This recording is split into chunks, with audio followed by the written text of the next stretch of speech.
Happiness. It's what we all seek, yet so many of us feel like it's always just out of reach. For most, it feels like running toward a finish line that keeps moving. We fill our days with distractions, chasing success, approval, and material comforts, only to find that something still feels incomplete. That persistent feeling of almost but not quite weighs us down, leaving us wondering, is happiness even possible? The truth is, the way most of us approach happiness often pulls us further away from it. The more we chase, the more it seems to slip through our grasp. The harder we cling to expectations, the more bitter our disappointments feel. The louder we seek validation, the emptier the applause becomes. Yet there's a different path, a quieter, deeper way of finding joy that doesn't rely on fleeting achievements or others' approval. It's not an easy path. It asks you to look at life in ways that might feel uncomfortable at first, challenging beliefs you've held for years. But when these truths are embraced, they have the power to change everything. Not in some grand, mythical way, but in the little, ordinary moments of everyday life. Here's a story that captures what this journey looks like, one that might feel familiar, no matter where you are in life. Mia and Arjun had been inseparable since childhood. Growing up in the same neighborhood, they spent endless summers together, sharing secrets and dreams beneath the stars. Their friendship was the kind you'd imagine would last forever. As they grew older, their paths began to diverge. Mia moved to the city, diving headfirst into a fast-paced life filled with big ambitions. Her world revolved around deadlines, promotions, and presenting the perfect image to the world. Meanwhile, Arjun stayed closer to home, finding joy in teaching at the local school and spending quiet evenings with his family. Though their lives looked different, they remained in touch through occasional texts, calls, and the rare meetup. Over time, cracks began to form in their once unshakable bond. Mia, driven by her desire to achieve more, often found herself envying Arjun's apparent calm and simplicity. She couldn't understand how he seemed so content with a life that, to her, lacked ambition. Arjun, on the other hand, couldn't help but feel baffled by Mia's endless striving. To him, it seemed like she was running a race with no finish line, constantly chasing something she could never catch. One day, everything shifted. Mia's company announced layoffs, and her name was on the list. It was a devastating blow. For years, her identity had been tied to her job and her achievements. Without them, she felt lost, as though the ground beneath her had disappeared. Arjun's challenge was less visible, but just as profound. One of his favorite students, whom he'd mentored for years, moved away unexpectedly. It left him questioning whether his work had any lasting meaning. For the first time, he wondered if the life he'd built was enough. When they met again, it wasn't over cheerful coffee or a celebratory meal, but in the quiet of a park, their faces heavy with unspoken struggles. Mia, usually so composed, looked tired and uncertain. Arjun, often steady and reflective, seemed distant. For the first time in years, they saw each other's vulnerabilities. Mia was the first to speak. "I feel like I've lost everything," she said quietly. "My job, my confidence, my sense of who I am. I thought I'd be happy if I worked hard enough, but now I'm not sure what happiness even means." Arjun paused before responding. "I've been wondering the same thing," he admitted. "I keep thinking, am I doing enough? Am I making a difference? But maybe that's the problem. I've been measuring my life by expectations instead of just living it." In that moment, something shifted. Instead of judging or comparing, they simply listened to one another. Their shared honesty created a space for something they hadn't felt in a long time: connection. Over the weeks that followed, their conversations became a source of reflection. Both began to uncover truths they hadn't fully faced before. And though these truths weren't always easy, they held the key to a deeper sense of peace.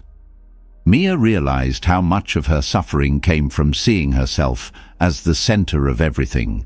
She had been carrying the weight of thinking the world owed her something for all her efforts. Letting go of that mindset wasn't easy, but it freed her to see her struggles not as personal failures, but as part of the ebb and flow of life. Arjun came to understand that his quiet need for validation had been holding him back. He had always found joy in teaching, but his constant questioning of whether he was enough had clouded his perspective. By focusing less on what others thought, he rediscovered the meaning in what he was already doing. Both of them began to see that suffering is simply part of the human experience. It's not a punishment or a flaw in the system. It's a thread woven into life's fabric. Instead of resisting it, they started learning to move with it. This shift didn't make their challenges disappear, but it gave them the strength to face them without resentment. Mia, once consumed by a need for approval, began to live more authentically. She no longer built her identity around what others thought. Arjun, who had once felt stuck in his own expectations, learned to let go of the need for every action to have an immediate, visible impact. Together, they embraced the truth that life is always changing, and in that change lies the potential for growth. Through their journey, they realized that happiness isn't about circumstances, it's about perspective. It's not found in what you achieve or acquire, but in how you choose to approach each day. The small moments, watching the sunrise, sharing a laugh, helping someone in need, became their anchors. These weren't grand gestures, but they carried a quiet power that transformed their lives. Their story isn't about extraordinary people or miraculous transformations. It's about ordinary lives, shaped by the willingness to face life's uncomfortable truths. It's about stepping back from the chaos of what we're told will make us happy and discovering a simpler, more grounded way to live. The lessons they learned aren't reserved for a chosen few. They're available to anyone who's ready to let go of what isn't serving them and embrace a new way of seeing the world. It's not always easy, but it's worth it. Life will always have its challenges, its ups and downs. But in the quiet moments, in the space between the noise, there's an opportunity to choose differently, to step away from the chase and toward a life that feels more whole. This isn't about fixing everything or achieving perfection. It's about finding peace in the imperfection, about reconnecting with what really matters, and about discovering that happiness isn't something you find. It's something you create, one small choice at a time. Happiness is something we all strive for, but the way we approach it often leads to disappointment. The root of this struggle lies in the quiet yet persistent voice in our minds that whispers, "What about me?" This voice convinces us that the world should revolve around us, that setbacks are personal, and that our worth depends on how much attention or validation we receive. This voice, familiar as it may be, is not our true self. It is the ego, clinging to the illusion that we are the center of the universe. Yet, when we step away from this illusion, everything begins to change. The ego thrives on the idea of a fixed self, a story we tell ourselves about who we are. It wraps us in roles, achievements, labels, and identities, whispering thoughts like, "I am successful," or "I am not enough." This story becomes the lens through which we interpret everything. It shapes our reactions, our view of others, and our sense of belonging. The Buddhist concept of anatta, or no self, challenges this deeply held belief. It asks us to consider that the self we cling to so tightly is not a solid, unchanging entity, but rather a collection of ever-shifting thoughts, feelings, and experiences. By letting go of this rigid sense of self, we open the door to a profound liberation. Suddenly, not every failure defines us, not every success completes us, and not every opinion about us holds power. The ego also thrives on comparison, measuring our worth against others. It notices someone else's success and quietly asks, "Why not me?" It observes others' flaws and reassures us, "At least I'm better than that." This cycle of comparison creates dissatisfaction because it keeps us tethered to the belief that our value depends on being more or less than someone else. Releasing the grip of the ego breaks this cycle. Others cease to be competitors and instead become fellow travelers, each navigating their own unique path. In this space, judgment fades and compassion grows. Many conflicts arise because of the ego's insistence on making everything personal. A driver cuts us off in traffic, and the ego protests, "How dare they disrespect me?" A friend forgets to call, and the ego concludes, "They must not care about me." These reactions often stem from a sense of self-importance, not reality. Letting go of the ego allows us to approach such moments with curiosity instead of defensiveness. Perhaps the driver was rushing to an emergency, or the friend was caught up in their own worries. By removing ourselves from the center of every situation, we create room for understanding and peace. This perspective doesn't mean silencing your voice or ignoring your needs. It means recognizing that life doesn't revolve around any one person's desires. Life unfolds with a rhythm and flow beyond our control, and accepting this truth can be incredibly freeing. The ego resists this, clinging to the belief that everything should go according to plan. But when we stop fighting reality and start working with it, we discover a calmness that was always there, waiting beneath the noise. Releasing the ego transforms relationships. When we are caught up in our own importance, conversations often become about proving a point, being right, or seeking validation. True connection gets lost in the noise. By stepping away from self-centeredness, we can listen deeply, empathize, and respond with care. This shift doesn't diminish us. It enriches us. Relationships built on mutual understanding and respect bring far greater joy than those tangled in ego-driven needs. The fear of letting go of the ego often stems from the belief that without it, we will lose ourselves. But in truth, the opposite happens. Letting go reveals a deeper connection to everything around us. Our joys, struggles, and experiences are not isolated. They are part of a larger, interconnected whole. This understanding doesn't erase individuality. It enhances it by placing it within a broader context of shared existence. Letting go also changes how we experience suffering. Much of our pain comes from the ego's insistence that life should cater to us. When things don't go as planned, the ego cries out, "This isn't fair." By stepping back from this self-centered view, suffering becomes less isolating. It is no longer seen as a personal punishment, but as a universal experience shared by all. This shift doesn't erase pain, but it softens its sting and reminds us that we are not alone. The concept of impermanence also becomes clearer when we loosen the ego's hold. The ego craves permanence, clinging to what feels good and fearing change. But life is inherently transient. relationships evolve, circumstances shift, and nothing remains the same.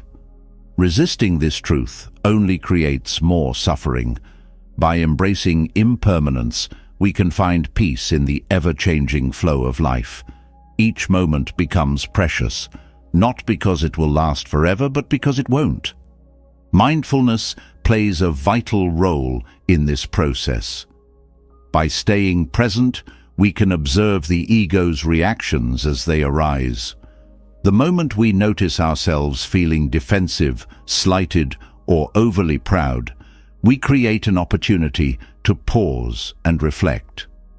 These moments of awareness weaken the ego's grip and open the door to a more grounded and peaceful way of being.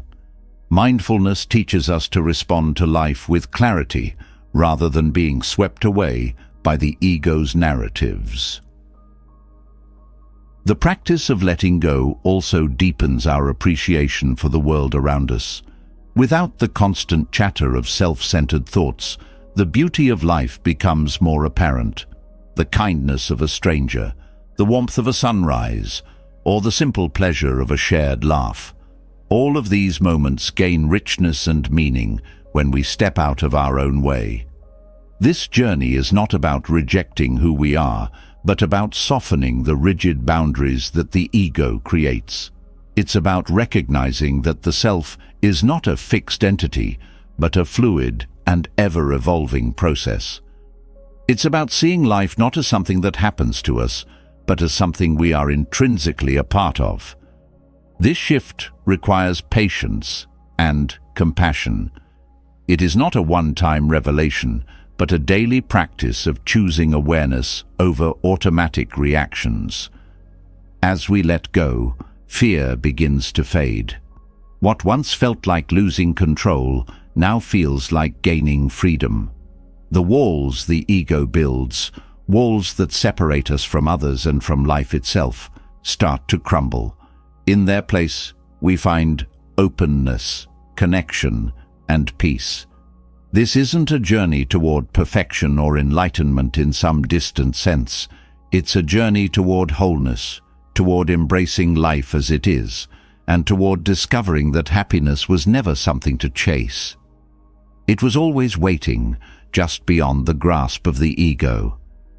When we step away from the ego's grip, life begins to reveal itself in a new light. We start seeing our place in the larger flow of existence, realizing that the world doesn't revolve around our desires and fears. This realization brings profound peace, yet it also comes with a sobering truth. Life is not always fair. There is no universal ledger keeping score of who deserves what. Fairness, as we often define it, is a human construct, one that doesn't align with the unpredictable nature of life. It's a hard truth to accept, but within it lies the key to something far greater: freedom from unnecessary suffering. The belief that life should be fair is one of the most persistent sources of pain. It's rooted in the idea that if we do everything right, things should work out in our favor. When life doesn't follow this script, we feel betrayed. A promotion goes to someone less qualified, a kind gesture is met with indifference, or a loved one is lost too soon.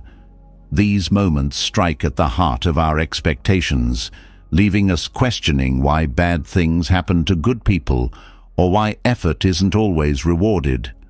But these questions stem from a misunderstanding of the nature of existence. Life is not a transaction, and the universe doesn't operate on a system of rewards and punishments. The Buddhist teaching of dukkha speaks to this universal truth. Dukkha is often translated as suffering, but it encompasses more than pain. It refers to the inherent unsatisfactoriness of life. Everything, no matter how joyful or fulfilling, contains some element of dukkha because it is impermanent, imperfect, and unpredictable. To deny this truth is to set ourselves up for disappointment, but to embrace it is to find liberation. Accepting that life is not always fair doesn't mean resigning ourselves to despair. It means letting go of the resistance that amplifies our suffering. Resistance to life's challenges is what turns pain into prolonged suffering. When something goes wrong, our first instinct is often to fight against it, to insist that it shouldn't be happening. This resistance creates a second layer of suffering, one that is entirely self-inflicted. If we can release this resistance and face reality as it is, we begin to see challenges not as punishments, but as natural parts of life's ebb and flow. This shift doesn't eliminate pain, but it changes how we experience it. Acceptance doesn't mean passivity. It's not about giving up or allowing injustice to thrive. Instead, it's about seeing life clearly and responding from a place of clarity rather than emotional turmoil. When we accept that life is inherently unpredictable and imperfect, we stop clinging to the illusion that we can control everything. This opens up space to act wisely and compassionately, even in the face of adversity. Acceptance is not surrender, it is empowerment. Life's unfairness often brings feelings of anger and resentment, especially when we see others experiencing what we long for. These emotions can be consuming, pulling us into cycles of bitterness that harm us far more than they ease. Letting go of resentment doesn't mean ignoring injustice. It means refusing to let it dictate our inner peace. Resentment keeps us chained to the past, reliving pain over and over.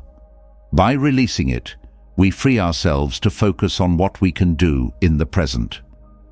One of the most challenging aspects of embracing dukkha is accepting that suffering is universal.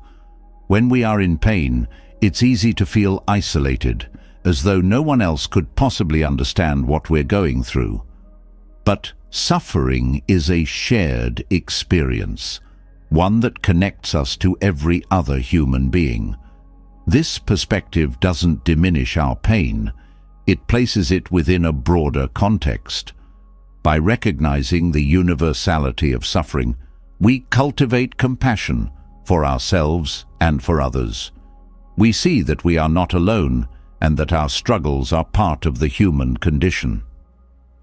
There is a quiet strength in accepting life as it is, rather than as we wish it to be. This doesn't mean we stop striving for better.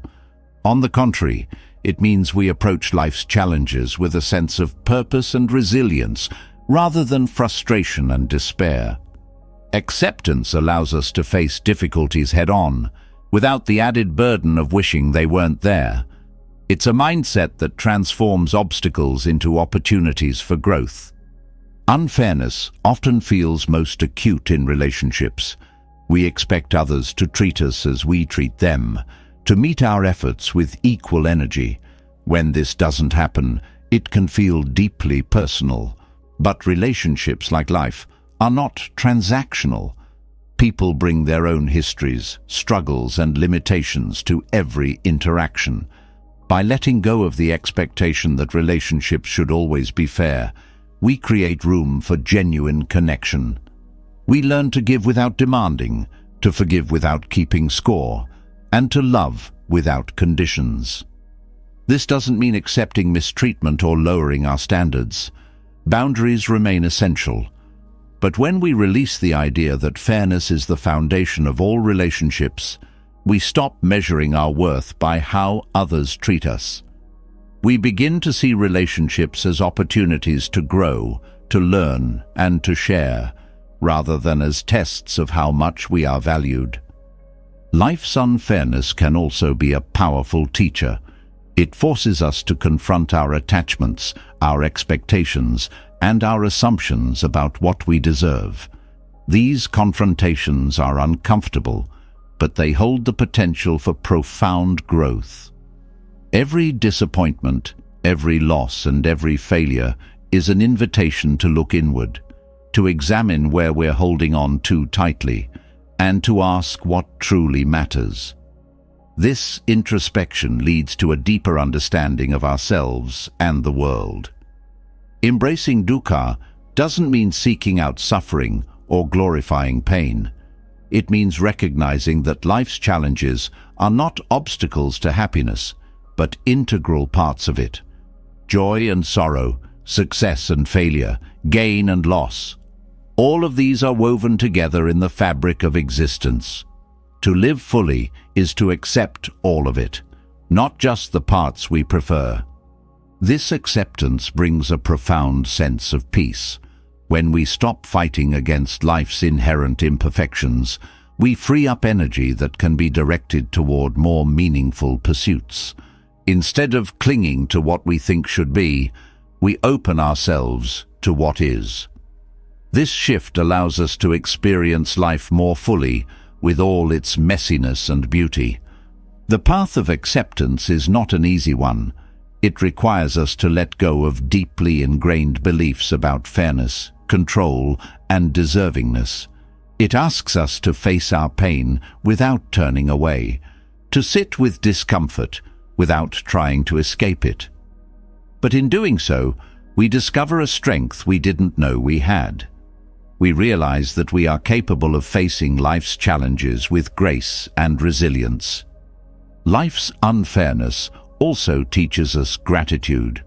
When we stop taking fairness for granted, we begin to see every act of kindness, every moment of joy, and every bit of good fortune as a gift rather than an entitlement. Gratitude doesn't erase pain, but it softens its edges. It reminds us that even in the midst of hardship, there is still beauty to be found. Accepting that life is not always fair is not about giving up hope or settling for less. It's about finding freedom in the midst of imperfection. It's about living with open eyes and an open heart, embracing the fullness of life rather than clinging to an idealized version of it. This acceptance doesn't make life easier, but it makes it richer, more meaningful, and ultimately more peaceful. It allows us to stop asking, "Why me?" and start asking, "What now?" In that question lies the key to moving forward, not with resistance, but with grace. Accepting that life is not always fair is a profound act of courage. It teaches us to release expectations and embrace reality as it is, not as we wish it to be. Yet, even as we find peace with the unpredictability of life, another challenge waits: the deep and often hidden craving for approval. This need to be liked, admired, and validated shapes so much of what we do. It dictates our choices, influences our relationships, and without us realizing, binds us to a cycle of insecurity. Letting go of this craving is not about rejecting connection, but about freeing yourself to live authentically. The need for approval is deeply ingrained in human nature. From childhood, we learn to seek praise from parents, teachers, and peers. Over time, this need evolves into a powerful force that governs how we act, speak, and present ourselves. It's why we hesitate to voice unpopular opinions, why we fear rejection, and why the thought of being disliked can feel unbearable.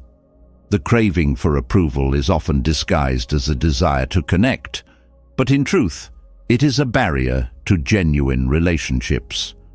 When we prioritize being liked over being authentic, we lose sight of who we really are. The quest for external validation creates a constant tension. It compels us to mold ourselves into versions we think others will accept, even if it means compromising our values or suppressing our true feelings. This performance drains us, leaving us perpetually anxious about how we're perceived. The approval we receive feels hollow because it's directed at a facade, not at who we truly are.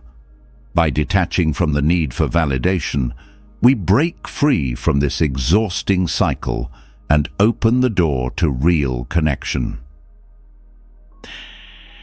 Letting go of craving approval doesn't mean rejecting relationships or becoming indifferent to others' opinions.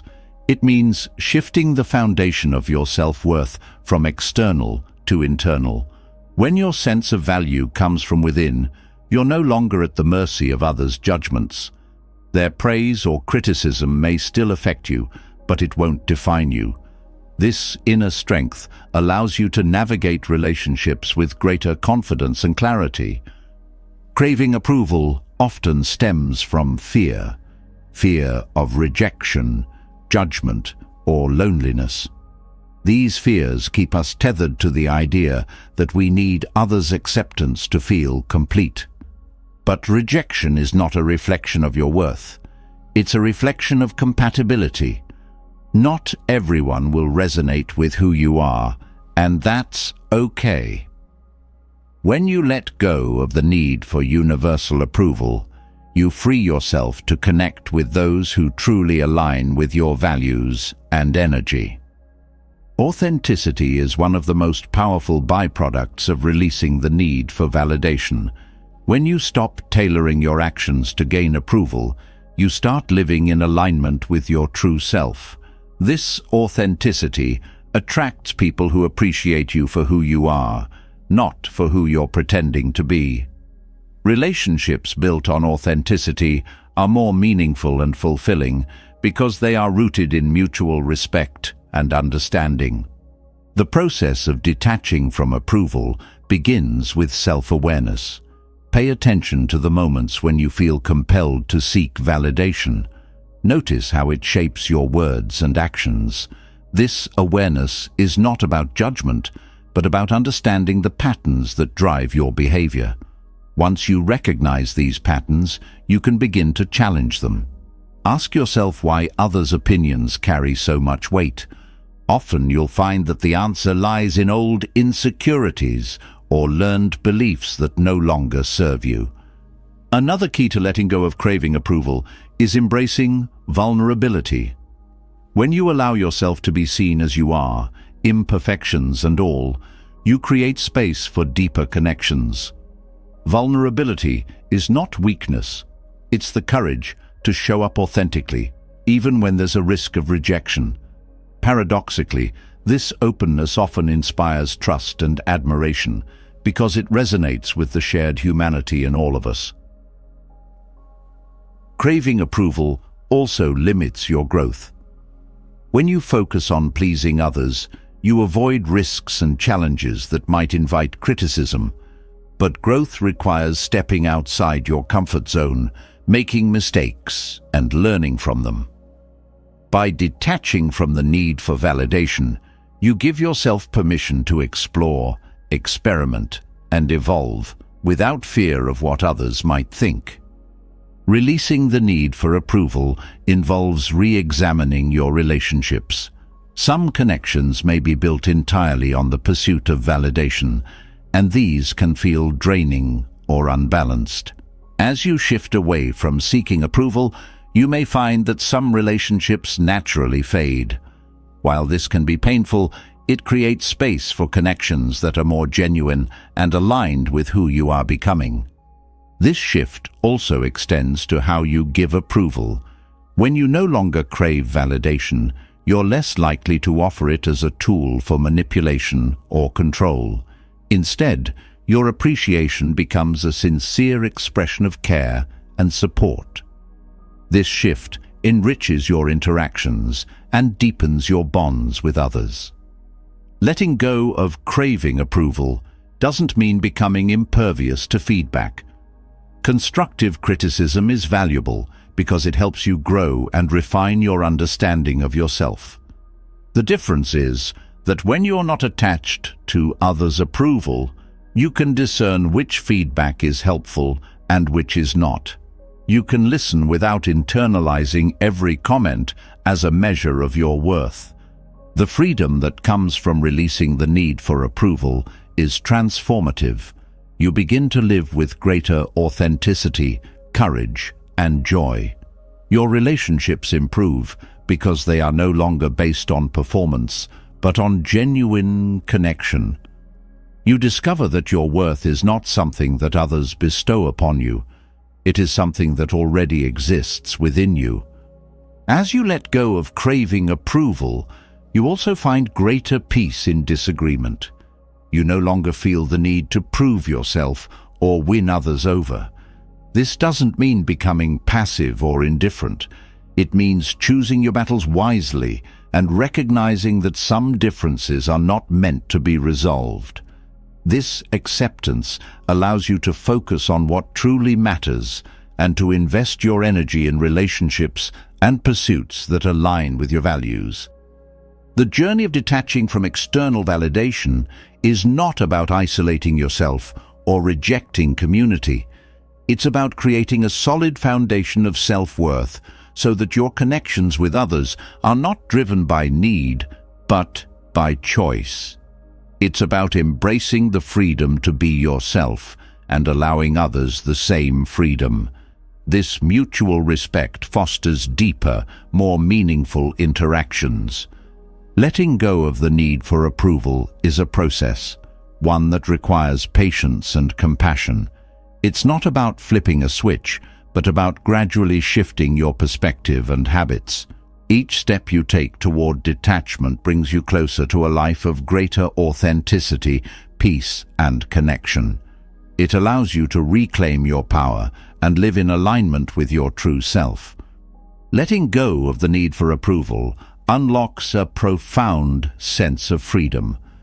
It allows relationships to flourish authentically and creates space for personal growth unburdened by external judgment. Yet, as you step into this newfound authenticity, another truth comes into sharp focus. Everything is subject to change. Nothing remains fixed or permanent. This truth, though uncomfortable, carries immense power. It challenges us to release attachment and embrace the flow of life. When we stop clinging to what is slipping away or resisting what is unfolding, we open the door to transformation and joy. The truth of impermanence, known in Buddhism as anicca, is one of the most fundamental realities of existence. It touches every part of life, our relationships, our achievements, and even the bodies we inhabit. At first glance, this truth can feel unsettling. The idea that everything we hold dear will eventually change or fade can stir a deep sense of loss. But within this impermanence lies a gift, the opportunity to grow, adapt, and discover a profound connection to the present moment. Clinging to the illusion of permanence creates unnecessary suffering. When we resist the natural flow of change, we expend enormous energy trying to hold on to what cannot be held. We cling to relationships, possessions, and identities, hoping they will provide lasting security or happiness. Yet, the more tightly we hold on, the more painful it becomes when life inevitably shifts. By accepting the impermanent nature of all things, we release ourselves from this futile struggle and find a sense of peace in the ever-changing rhythm of life. Impermanence is not merely about loss, it is also about renewal. Every ending carries within it the seed of a beginning. When one chapter closes, another opens. This cycle is evident everywhere, in the changing seasons, the growth of a child, or the shifting dynamics of a friendship. When we resist this natural flow, we miss the beauty of what is unfolding. By embracing impermanence, we learn to see change not as an enemy, but as an ally in our journey of growth. The fear of change often stems from a desire for control. We believe that if we can keep things the same, we can protect ourselves from pain or uncertainty. But control is an illusion. Life moves forward, regardless of our efforts to hold it still. This realization is not a call to despair, but an invitation to surrender. Surrendering to the flow of life doesn't mean giving up. It means engaging with what is, rather than struggling against it. It means trusting that, even in the face of uncertainty, there is a deeper wisdom at work. Embracing impermanence deepens our appreciation for the present moment. When we accept that nothing lasts forever, we begin to see the beauty in what is here now. A conversation with a loved one, the warmth of the sun on your skin, or the taste of a favorite meal. All of these become more vivid when we understand their fleeting nature. This awareness transforms ordinary moments into extraordinary gifts, reminding us to savor life as it unfolds. Impermanence also teaches us resilience. When we face loss or hardship, the understanding that this too shall pass provides a source of strength. It reminds us that pain, like joy, is temporary. This perspective doesn't diminish the weight of our struggles, but it gives us the courage to move through them. It helps us to trust that even in the darkest moments, there is the potential for light to return. Our attachment to permanence often extends to our sense of identity. We define ourselves by roles, achievements, or relationships, believing they provide a stable foundation. But identities, like everything else, are fluid. When we cling to a fixed sense of self, we limit our ability to grow and evolve. By embracing the impermanence of who we are, we open ourselves to new possibilities. We allow ourselves to change, to learn, and to become more than we ever thought possible. The practice of embracing impermanence requires mindfulness. It asks us to stay present with what is, rather than getting lost in what was or what might be. Mindfulness helps us navigate the discomfort of change by grounding us in the here and now. It allows us to witness the unfolding of life without getting swept away by fear or resistance. This practice is not about detachment, but about engagement, engaging fully with each moment, knowing that it will never come again. Impermanence also calls us to reevaluate our priorities. When we accept that our time is finite, we become more intentional about how we spend it. We focus less on accumulating and more on experiencing. We invest in relationships that nourish us and let go of those that drain us. We pursue what truly matters, rather than what society tells us should matter. This clarity brings a sense of purpose and alignment that transcends the temporary nature of our pursuits. The fear of impermanence often leads to a desire for guarantees. We want assurances that our relationships will last, that our efforts will pay off, or that our loved ones will always be safe. But life offers no such guarantees. What it offers instead is the opportunity to love fully, to give generously, and to live wholeheartedly, even in the face of uncertainty. When we embrace this, we find a freedom that is not dependent on outcomes, but rooted in the richness of the journey itself. Change is often accompanied by grief, as we let go of what was. This grief is not a sign of weakness, but of love. It reflects our deep connection to what has been part of our lives. By allowing ourselves to feel this grief, rather than pushing it away, we honor the impermanence of what we've lost. We acknowledge its importance and create space for healing and renewal. Embracing impermanence doesn't mean becoming indifferent or detached. It means engaging with life more fully, knowing that its transience makes it all the more precious. It means loving deeply, even though love involves risk.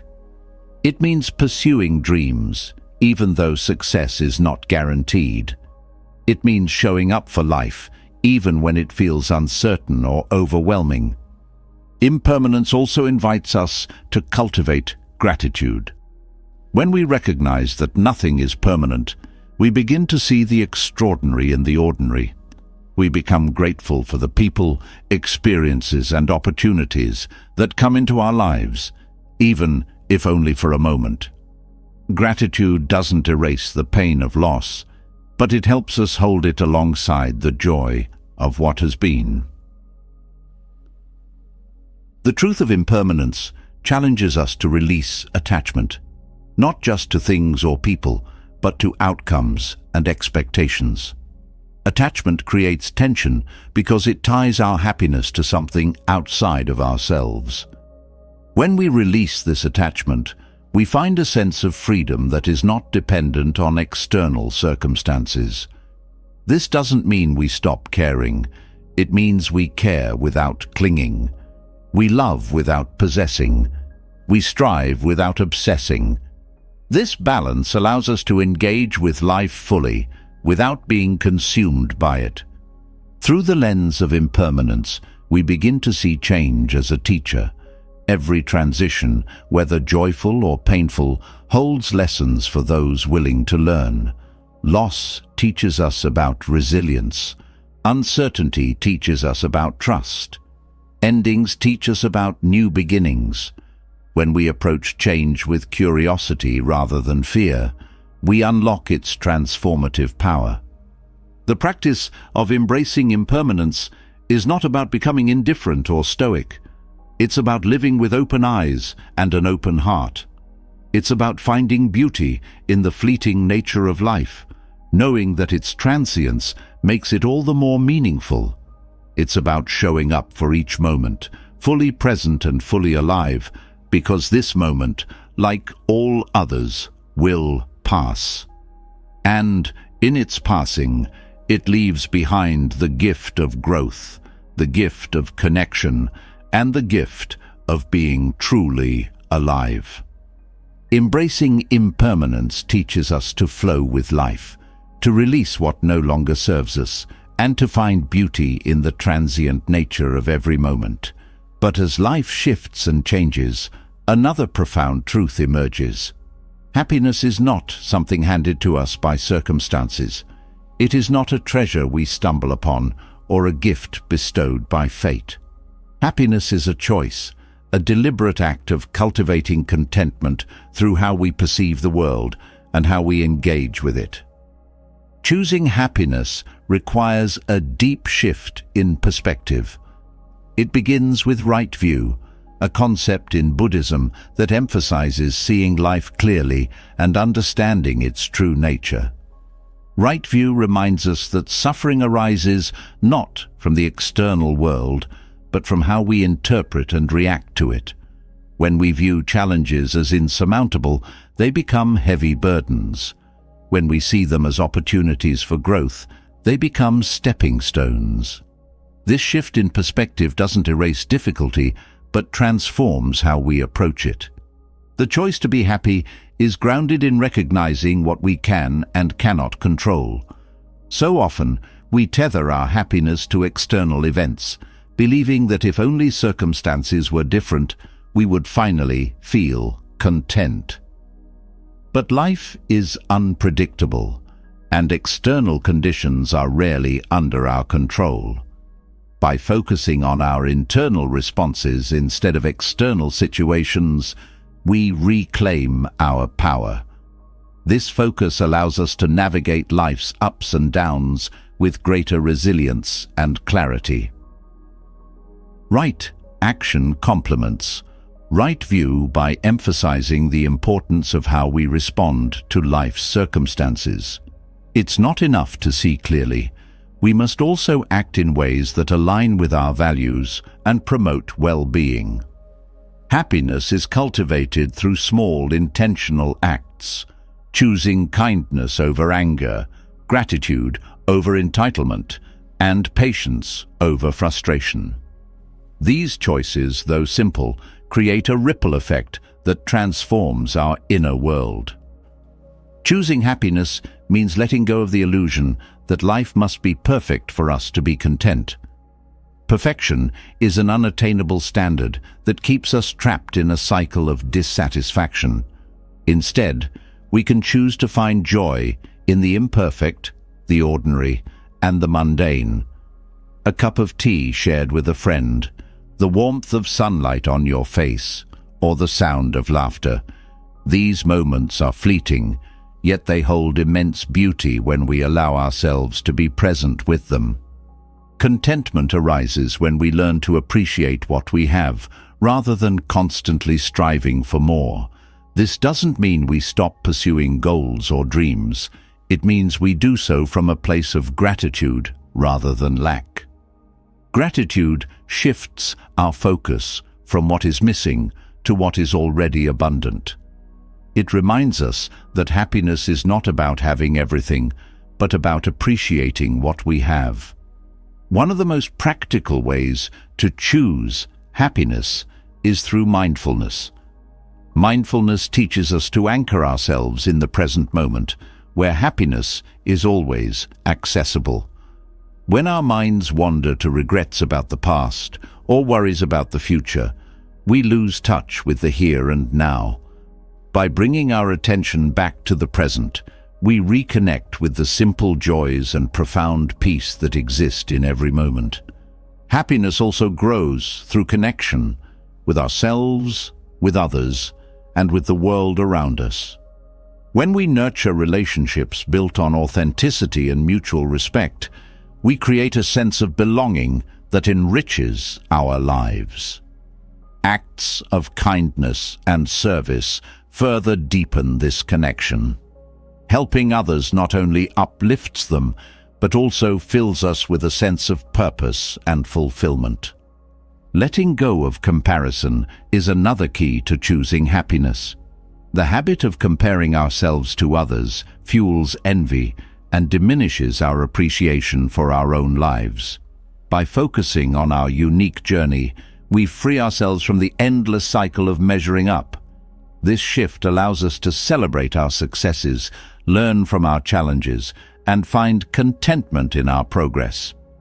Happiness is not the absence of difficulty, but the ability to navigate it with grace. This means accepting that challenges are a natural part of life and using them as opportunities to grow. When we view difficulties as teachers rather than obstacles, we transform adversity into resilience.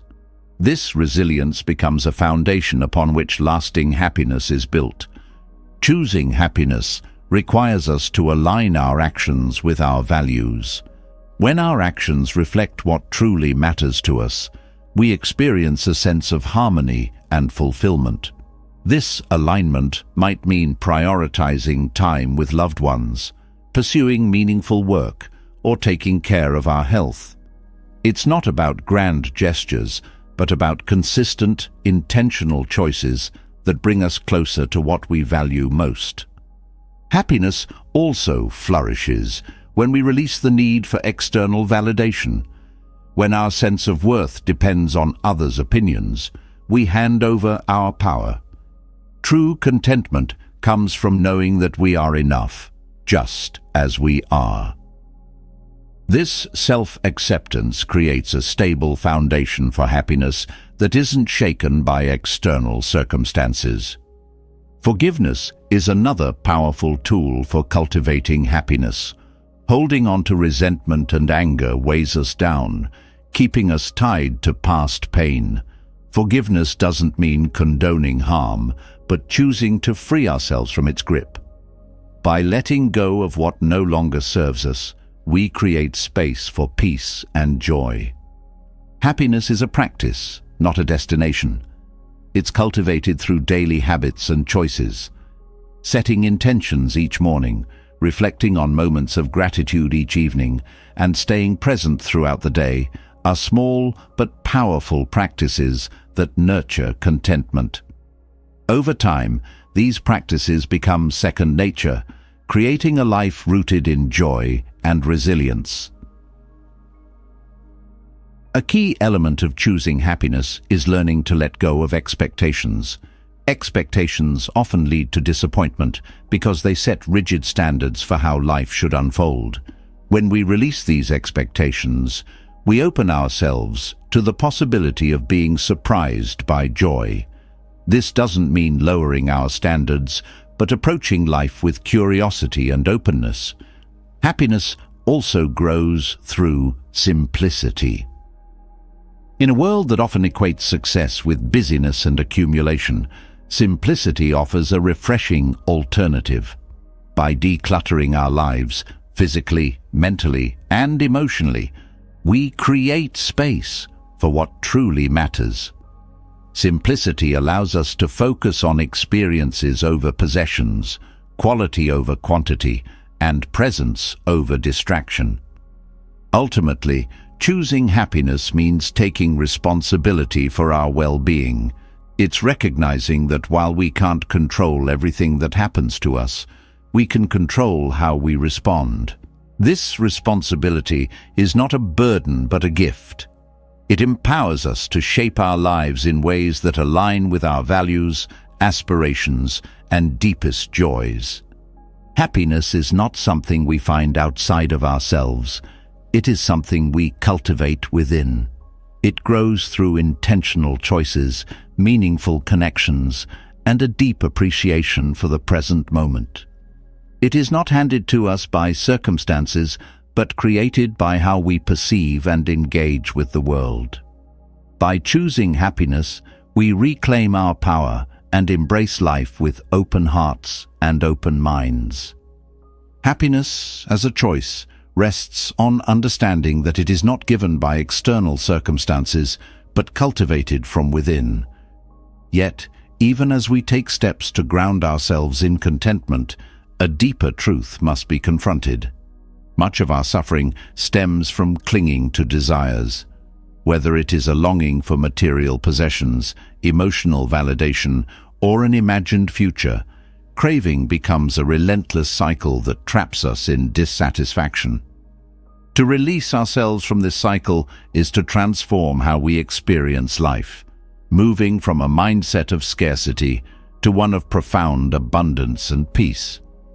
At the heart of craving is the belief that something outside of ourselves will complete us. It whispers that we will finally be happy when we achieve the next milestone, acquire the next object, or secure someone's love. This belief is compelling because it offers a sense of control, a roadmap to happiness. Yet, the satisfaction from fulfilling a desire is fleeting. As soon as one craving is met, another arises, creating an endless loop of wanting and striving. Craving, or tanha in Buddhist teachings, goes beyond mere desire. It is not the act of wanting something, but the clinging to that want, the inability to let go when the object of our desire is out of reach. This attachment creates a gap between what is and what we wish for, a gap filled with frustration, anxiety, and sadness. The tighter we hold on to our desires, the more we suffer when they slip through our fingers, as all things eventually do. Releasing attachment does not mean giving up on ambition, goals, or relationships. It means engaging with them without letting them define our worth or happiness. This shift allows us to pursue what matters with clarity and freedom, unburdened by the fear of loss or failure. When we no longer cling to the outcome, we can fully immerse ourselves in the process, finding joy in the journey rather than placing all our hopes on the destination. Material desires often feel like the easiest to understand, yet they hold a powerful sway over us. The allure of possessions, whether it's the newest gadget, a luxurious home, or a symbol of status, promises fulfillment. But material things are impermanent, and their ability to bring lasting happiness is limited. The excitement of acquiring something new fades quickly, leaving us chasing the next shiny object. By shifting our focus from accumulation to appreciation, we free ourselves from this cycle. Gratitude for what we already have creates a sense of sufficiency that no purchase can replicate. Emotional desires, such as craving love, approval, or recognition, are even more complex. These desires tap into our deep-seated need for connection and belonging. Yet, when we attach our happiness to another person's actions or opinions, we hand over our power. Relationships become strained when driven by unspoken expectations, and we feel empty when those expectations are not met. Letting go of this attachment allows us to love and connect from a place of abundance rather than need. We begin to see relationships as spaces for mutual growth and support, rather than as sources of validation. The attachment to an imagined future is another form of craving that quietly erodes our peace. We place our happiness on hold, waiting for a perfect scenario to materialize. We tell ourselves, "I'll be happy when," and in doing so, we miss the beauty of the present. Letting go of this fixation doesn't mean abandoning hope or ambition. It means rooting ourselves in the now, appreciating what life offers in this moment while remaining open to what may come. This balance creates a sense of contentment that isn't reliant on uncertain outcomes. Craving also manifests as an aversion to discomfort. We cling to pleasure and avoid pain, seeking to control our experiences to minimize suffering. Yet, life's challenges are unavoidable, and resisting them only deepens our struggle. By facing discomfort with openness and curiosity, we discover resilience and wisdom. We learn that pain, like joy, is temporary and that it often carries lessons that help us grow. Releasing the need to control every aspect of our lives allows us to flow with life's natural rhythms, finding peace even amid uncertainty. Releasing attachment requires self-awareness and intentionality. The first step is recognizing when craving arises. This might be a longing for something we don't have, or a fear of losing something we value. By pausing and observing these feelings without judgment, we begin to loosen their grip. Mindfulness helps us see cravings for what they are, temporary thoughts and emotions, not defining truths. This awareness creates space to choose how we respond. Cultivating detachment doesn't mean becoming indifferent or unfeeling. It's about engaging with life fully while holding it lightly. This perspective allows us to savor joys without clinging to them and to face challenges without being consumed by them. It's a practice of balance, of finding joy in the moment while knowing that nothing lasts forever. This balance brings a profound sense of freedom and peace. One way to practice detachment is by focusing on what we can give rather than what we can get. When we shift our attention from self-centered desires to acts of kindness and generosity, we break the cycle of craving. Helping others not only benefits them, but also fills us with a sense of purpose and connection. It reminds us that our true fulfillment lies not in acquiring, but in sharing.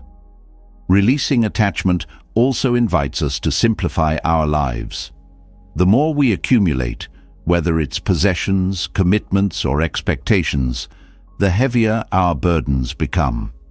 Simplifying doesn't mean giving up everything. It means prioritizing what truly matters. This clarity creates space for experiences, relationships, and practices that bring genuine joy and fulfillment. Craving often stems from a fear of lack, the belief that we are not enough or that life is not enough as it is. This fear drives us to seek external solutions to internal insecurities. By addressing this fear with compassion and self-acceptance, we begin to heal the root of craving. We learn to trust that we are whole, that our worth is inherent, and that life's abundance is found not in having more, but in appreciating what already exists. The process of releasing craving is not a one-time event, but an ongoing practice. It requires patience, self-compassion, and a willingness to confront the parts of ourselves that resist letting go.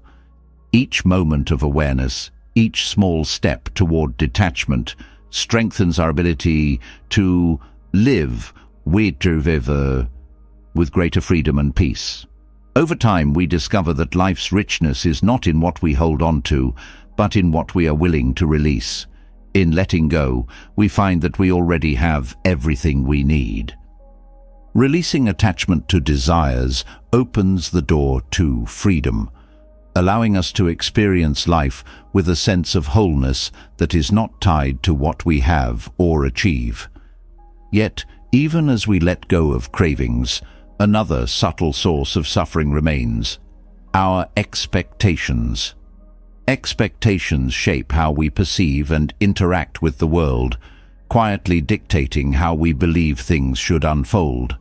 When reality doesn't align with these mental blueprints, disappointment, frustration, and resentment often follow. Letting go of expectations is not about abandoning hope or ambition. It is about freeing ourselves from the rigidity that limits our peace and fulfillment. Expectations create a framework through which we attempt to control life's uncertainties. We expect others to act a certain way, situations to unfold according to our plans, and circumstances to deliver the outcomes we desire. These mental constructs give us a sense of stability, but they are inherently fragile. Life is dynamic, unpredictable, and complex, and reality rarely conforms perfectly to what we imagine. The clash between expectation and reality generates tension, leaving us caught in cycles of dissatisfaction. Letting go of expectations begins with awareness.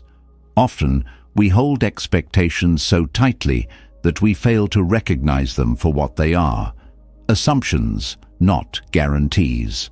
By observing our thoughts and reactions, we can start to identify the expectations we carry.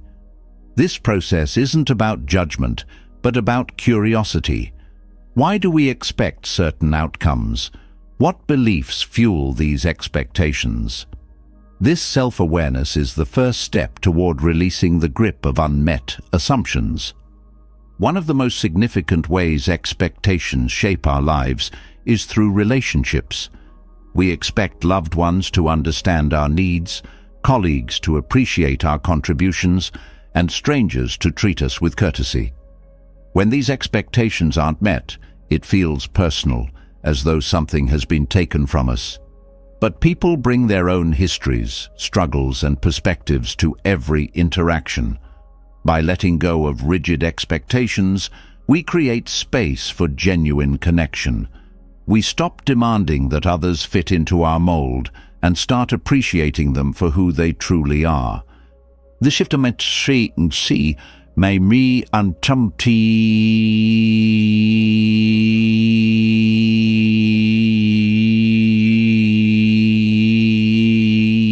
lowering our standards.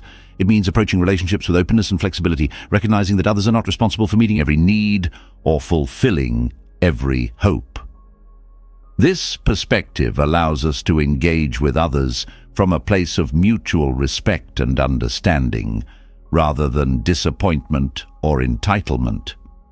Expectations also heavily influence how we view ourselves. We create narratives about who we should be, what we should achieve, and how we should feel. These self-imposed expectations can be motivating, but they often become a source of pressure and self-criticism. When we fail to meet them, we feel inadequate or unworthy. Letting go of these rigid standards doesn't mean giving up on growth. It means embracing our humanity. It means allowing ourselves to evolve at our own pace and finding contentment in the journey, not just the destination. In many ways, expectations are a form of attachment. We cling to a specific idea of how life should unfold, and when it doesn't, we suffer. Releasing expectations requires a willingness to trust in life's unpredictability. This trust doesn't erase challenges or disappointments, but it changes how we experience them. Instead of resisting reality, we learn to move with it, finding opportunities for growth and discovery in even the most unexpected outcomes. Letting go of expectations also deepens our ability to live in the present. When we are consumed by what we think should happen, we miss what is actually happening. We overlook the beauty and richness of the moment because our attention is fixed on an imagined future. By releasing these mental constructs, we free ourselves to engage fully with the now. This presence brings a sense of peace and gratitude that transcends the uncertainty of what lies ahead. Expectations often lead to disappointment because they are based on the illusion of control. We believe that if we plan carefully enough, work hard enough, or wish strongly enough, we can dictate how life unfolds. But control is an illusion, and life often defies even our best-laid plans. Letting go of expectations doesn't mean abandoning effort. It means approaching life with a sense of humility and acceptance. It means doing our best without becoming attached to the outcome. This practice of detachment extends to our goals and ambitions. Setting goals is important, but when we become overly fixated on achieving them, we lose sight of the process. The journey becomes a means to an end rather than a source of joy and learning. By releasing the expectation of a specific outcome, we create space to appreciate the effort, growth, and experiences that come with pursuing our dreams. This shift transforms ambition from a source of stress to a source of fulfillment. Another area where expectations often create tension is in how we approach change. We expect life to remain stable, but change is inevitable. By clinging to the expectation of permanence, we resist the natural flow of life, creating unnecessary suffering. Letting go of these expectations allows us to embrace change as an opportunity rather than a threat. It helps us see that every ending carries the seed of a new beginning, and every challenge is an invitation to grow. Letting go of expectations also fosters resilience. When we release the need for life to conform to our plans, we become more adaptable. Disappointments and setbacks still occur, but they no longer define our happiness or sense of self. Instead, they become moments of reflection and growth, opportunities to recalibrate and move forward with greater clarity and strength. This practice doesn't mean giving up on hope or becoming indifferent. Hope is a powerful force that inspires and motivates us. The difference is that hope is rooted in possibility, while expectations demand certainty. By focusing on hope rather than rigid assumptions, we remain open to life's surprises and adaptable in the face of its challenges. Releasing expectations also deepens our sense of gratitude. When we stop fixating on what we think should happen, we begin to appreciate what is. Gratitude shifts our perspective from lack to abundance, reminding us of the gifts and opportunities that already exist in our lives. This doesn't mean ignoring difficulties, but holding them alongside the beauty and joy that are also present. Letting go of expectations is not about lowering standards or abandoning aspirations. It's about approaching life with a sense of openness and flexibility, recognizing that reality is often more complex and nuanced than our mental constructs. This openness allows us to engage with life fully, to learn from its twists and turns, and to find peace in its unpredictability. The freedom that comes from releasing expectations is transformative. It allows us to approach relationships, goals, and challenges with greater ease and clarity. It creates space for joy, gratitude, and connection, unburdened by the weight of unmet assumptions. It reminds us that while we cannot control life's outcomes, we can choose how we respond to them. This choice, rooted in detachment, is where true peace and fulfillment are found. Releasing expectations allows life to unfold naturally, freeing us from the weight of rigid assumptions and creating space for greater peace. Yet, even as we learn to let go of what might happen, there is a deeper truth to embrace. The only reality we ever truly have is the present moment. The past is gone, the future is uncertain, and all that remains is the now. Living fully in this moment is the key to unlocking joy, clarity, and a profound sense of connection. The present moment often slips away unnoticed, lost in the busyness of our thoughts and distractions. We replay past conversations, worrying about what was said or left unsaid. We anticipate future outcomes, imagining scenarios that may never come to pass. In doing so, we rob ourselves of the richness and beauty of the here and now. Mindfulness, or sati, offers a way back. It invites us to pause, to breathe, and to become fully aware of what is happening in this moment without judgment or distraction. Living in the present is not about ignoring the past or avoiding the future. It's about anchoring ourselves in the reality of now, where life actually happens. The past is a memory, shaped by perception and often colored by emotion. The future is a possibility, uncertain and unknowable. The present is the only space where we can truly act, experience, and connect. By cultivating mindfulness, we reclaim this space and begin to see the world and ourselves with greater clarity. One of the most transformative aspects of mindfulness is its ability to deepen our awareness of simple joys. The warmth of sunlight, the sound of a loved one's laughter, the taste of a favorite meal. These moments often go unnoticed when our minds are elsewhere. Mindfulness invites us to fully engage with these experiences, savoring them without distraction. This presence amplifies their richness, turning ordinary moments into extraordinary gifts. Mindfulness also transforms how we approach challenges. When we face difficulties, our instinct is often to dwell on how things should be different or to worry about what might happen next.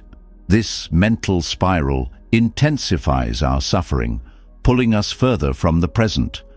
By staying grounded in the now, we can confront challenges with greater calm and clarity. We see the situation as it is, rather than through the lens of fear or frustration.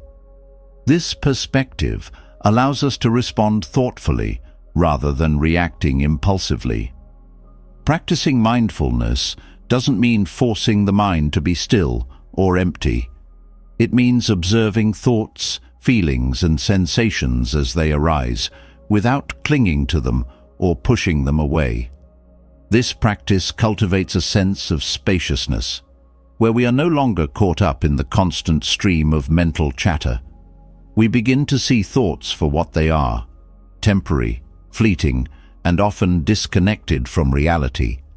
This awareness breaks their hold on us, creating room for peace and clarity. Mindfulness is not limited to meditation. It can be woven into every aspect of daily life. Whether you're walking, eating, or having a conversation, mindfulness invites you to be fully present. This presence deepens your connection to the activity and to those around you.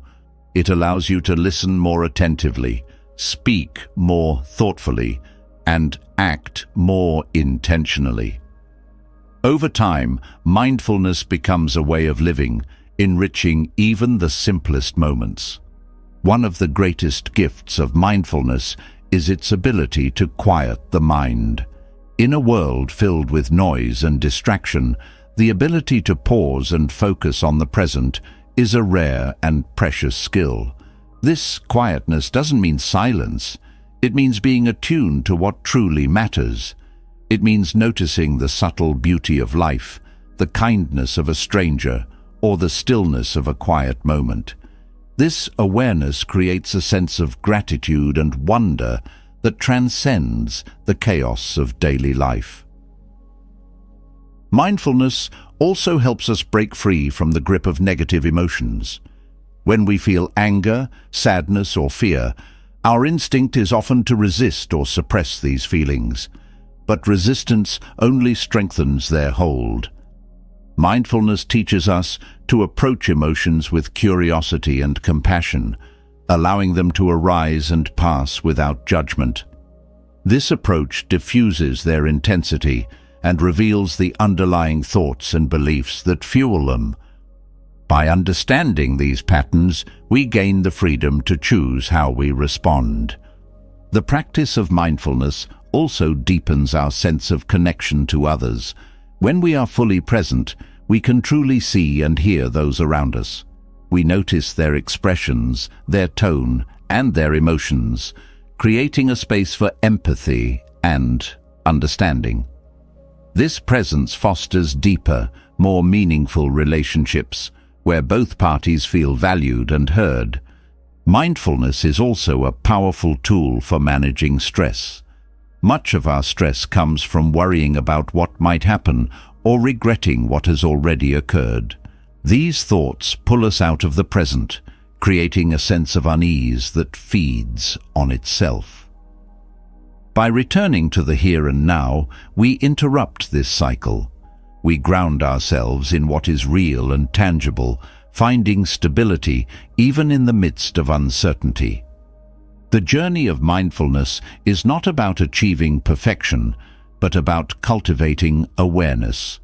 There will be moments when the mind wanders, when distractions pull us away, or when emotions feel overwhelming. These moments are not failures, but opportunities to practice. Each time we notice and gently return to the present, we strengthen our ability to stay grounded. Over time, this practice becomes a source of resilience and peace. Mindfulness also invites us to embrace impermanence. Each moment is unique, fleeting, and unrepeatable. By being present, we honor the transient nature of life, savoring its beauty without clinging to it. This perspective allows us to let go of what has passed and to approach the future with openness and curiosity. It reminds us that life is not a series of destinations, but a continuous flow of experiences. The practice of mindfulness is both simple and profound. It doesn't require special tools or settings, only a willingness to be present. Start with small moments. Pause before a meal to notice its colors and smells. Take a few deep breaths before responding to a difficult situation, or focus on the sensation of your feet on the ground as you walk. These practices, though small, create a foundation for deeper awareness and connection. Living in the present doesn't mean ignoring responsibilities or abandoning plans. It means approaching them with a sense of presence and purpose, fully engaging with what is in front of you. This presence enhances your focus, creativity, and decision-making, allowing you to navigate life with greater ease and effectiveness. Mindfulness transforms how we experience time. When we are fully present, time seems to slow down. Moments stretch out, rich with detail and meaning. This shift helps us appreciate life's fullness, even in its simplest forms. It reminds us that joy is not something to be chased, but something to be found right here, in the now. The practice of mindfulness is a lifelong journey. It requires patience, commitment, and self-compassion, but its rewards are immeasurable. By anchoring ourselves in the present, we discover a depth of peace and joy that is not dependent on circumstances. We reconnect with the world, with others, and with ourselves in ways that are profound and transformative. Mindfulness is not just a practice, it is a way of being, a path to living fully and freely in the only moment we ever truly have, now. Living fully in the present moment reveals a depth of joy and clarity often hidden by the noise of distraction. It teaches us to appreciate the now, to let go of regrets and worries, and to reconnect with what truly matters. Yet, while mindfulness anchors us, achieving lasting happiness requires more than presence. It demands discipline. Happiness, as profound and fulfilling as it is not a passive state. It arises from deliberate actions, choices, and commitments. The Eightfold Path, a cornerstone of Buddhist practice, offers a practical guide for cultivating this disciplined approach to happiness. Happiness begins with right view, the understanding that life's challenges are inevitable but not insurmountable. This perspective shifts our focus from blaming external circumstances to recognizing the power we hold in shaping our reactions. Right view calls for clarity, seeing things as they truly are, rather than through the lens of desires or fears. This clarity fosters acceptance, helping us approach life with wisdom and balance. By aligning our thoughts with reality, we reduce the friction between expectations and experience, paving the way for a more peaceful existence. Right intention follows, urging us to approach life with purpose and sincerity. Our intentions shape our actions, and when they are rooted in kindness, compassion, and a commitment to growth, they create a foundation for enduring happiness. Right intention isn't about grand gestures. It's about small, consistent efforts to align our values with how we live each day. This discipline of intention keeps us grounded, ensuring that our choices reflect our deepest aspirations rather than fleeting impulses. Right speech emphasizes the power of words. What we say affects not only others, but also our inner peace. Words spoken with care and truthfulness build trust, strengthen relationships, and create harmony. On the other hand, careless or harmful speech breeds conflict and regret. Practicing right speech requires mindfulness, pausing before speaking, choosing words that uplift rather than harm, and refraining from gossip or negativity. This discipline fosters a sense of integrity, where our words become a reflection of our values. Right action focuses on how we conduct ourselves in the world. It calls for behavior that respects the well-being of others and aligns with ethical principles. Right action isn't about perfection. It's about striving to act with compassion, honesty, and responsibility. Whether it's helping a neighbor, choosing kindness in difficult moments, or simply living with integrity, our actions shape the quality of our lives. This discipline transforms ordinary tasks into opportunities to practice mindfulness and cultivate happiness. Right livelihood reminds us that how we earn a living matters.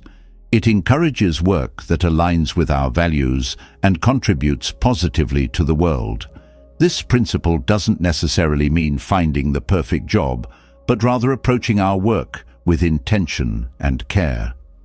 Even in challenging or mundane roles, we can bring mindfulness and purpose, finding meaning in how we contribute to the greater good.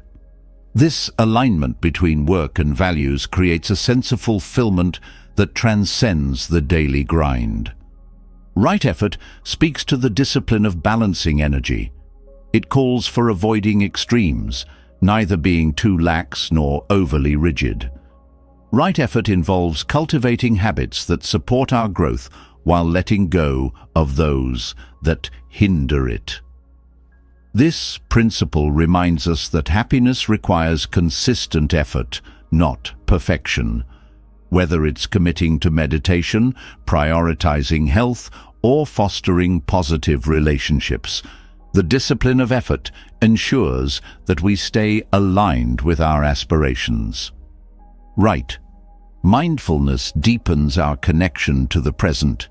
It teaches us to approach each moment with awareness, noticing thoughts, feelings, and sensations without judgment. This practice grounds us in reality, helping us navigate challenges with clarity and respond to life with intention. Right. Mindfulness isn't limited to meditation. It's a way of being, a commitment to fully engage with life. This discipline transforms even the simplest acts into opportunities for connection and gratitude. Right concentration completes the eightfold path, emphasizing the importance of focus. In a world filled with distractions, the ability to concentrate is a rare and valuable skill. Right concentration encourages us to direct our attention purposefully, whether in meditation, work, or relationships. This focus deepens our understanding, strengthens our resilience, and enhances our capacity for joy. The discipline of concentration teaches us to stay present, to resist the pull of distractions, and to fully engage with what matters most. Each aspect of the Eightfold Path is interconnected, creating a holistic approach to happiness.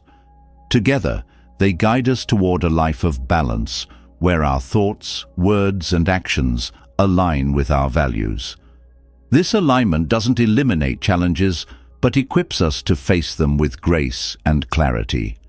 The discipline required may seem daunting, but it is this very commitment that transforms fleeting moments of joy into a lasting state of contentment. Happiness through discipline is not about rigid control. It's about intentional living.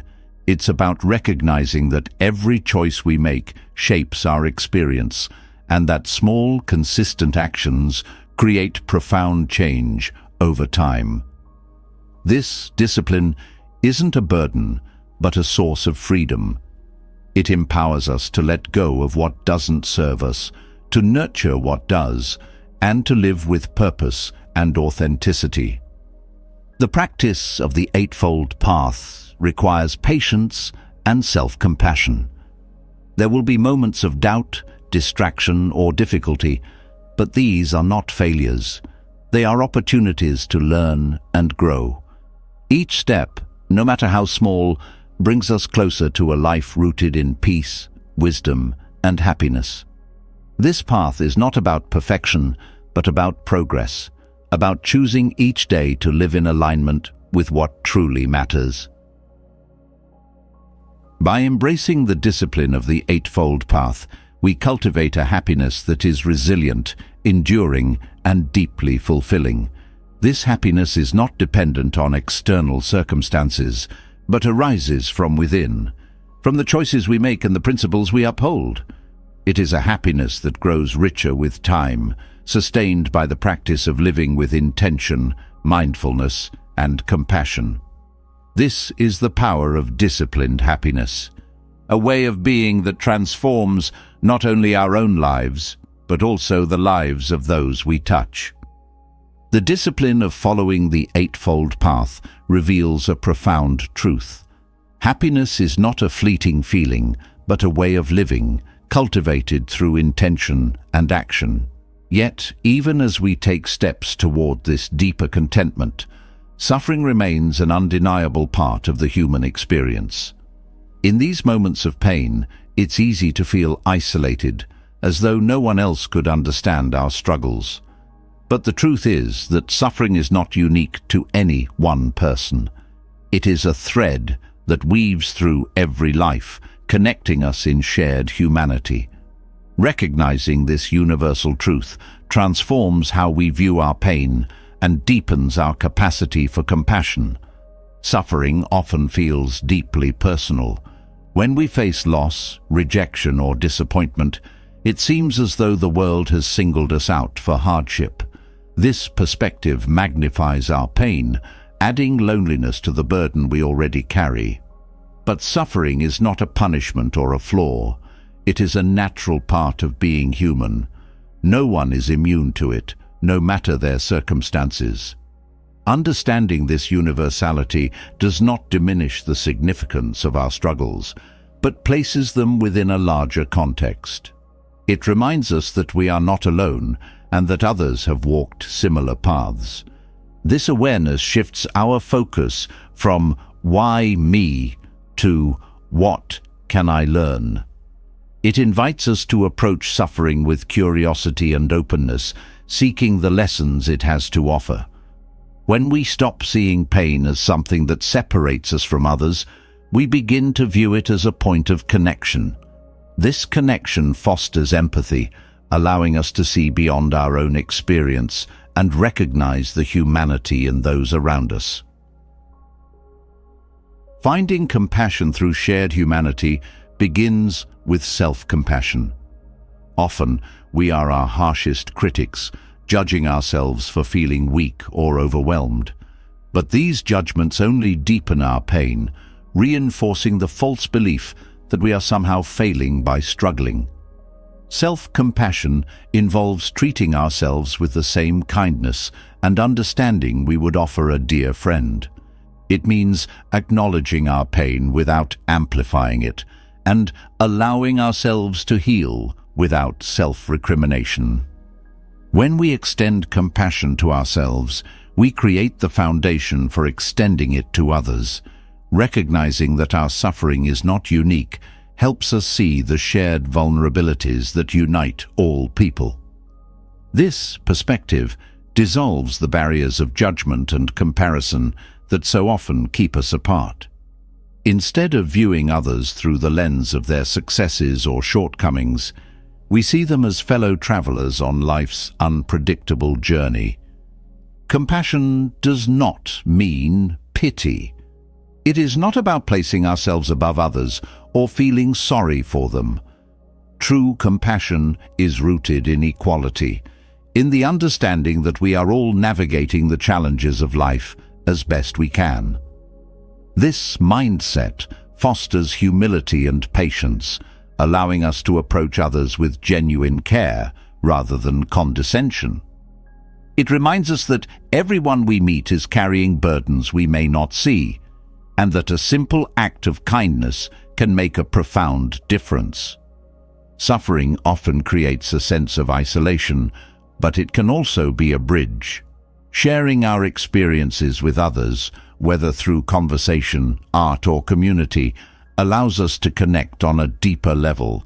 This sharing is not about seeking attention or validation, but about fostering understanding. When we open ourselves to others, we invite them to do the same, creating a space where healing and growth can occur. These connections remind us that we are not alone, and that together we are stronger. Compassion also transforms how we respond to conflict. When someone acts out of anger or fear, it is often a reflection of their own pain. Recognizing this doesn't excuse harmful behavior, but it helps us approach the situation with empathy rather than retaliation. Instead of reacting with anger, we can choose to respond with understanding, addressing the underlying pain rather than escalating the conflict. This approach fosters resolution and healing, both for ourselves and for those involved. The universality of suffering also teaches us gratitude. When we understand that hardship is a shared experience, we begin to appreciate the moments of ease and joy in our own lives. Gratitude doesn't erase pain, but it provides a counterbalance, reminding us that even amid difficulty, there is still beauty and goodness. This perspective helps us navigate challenges with greater resilience and grace. Compassion is not a passive quality, it requires action. It asks us to step outside our comfort zones, to listen without judgment, and to offer help where it is needed. These actions may be small, a kind word, a helping hand, or a moment of patience, but their impact is profound. Compassion in action creates ripples that extend far beyond the immediate moment, touching lives in ways we may never see. Understanding the universality of suffering also helps us let go of resentment. When we feel wronged, it's easy to view the other person as an adversary, but holding on to anger only prolongs our pain. By recognizing that the person who hurt us is also struggling, we can begin to release the grip of resentment. This doesn't mean condoning harmful behavior. It means choosing freedom over bitterness. Forgiveness, rooted in compassion, is a gift we give ourselves as much as the other person. Compassion deepens our sense of purpose. When we recognize the interconnectedness of all people, our actions take on greater meaning. Helping others becomes not just an act of kindness, but a way of contributing to the collective well-being. This sense of purpose enriches our own lives, giving us a reason to keep moving forward, even in the face of difficulty. The practice of compassion also extends to how we view the world. It encourages us to look beyond our immediate circle and consider the broader challenges faced by humanity. This awareness fosters a sense of responsibility, inspiring us to contribute to solutions rather than turning away. Whether through advocacy, volunteering, or simply being mindful of our impact, compassion calls us to live with intention and care. Finding compassion through shared humanity does not eliminate suffering, but it transforms how we experience it. It teaches us that pain, while deeply personal, is also universal. This understanding dissolves the illusion of isolation, reminding us that we are part of a greater whole. It invites us to approach life with an open heart, ready to give and receive support. In this way, suffering becomes not a barrier, but a bridge, a way to connect, to grow, and to discover the strength that lies within us all. Recognizing the shared nature of suffering dissolves feelings of isolation and opens the heart to compassion.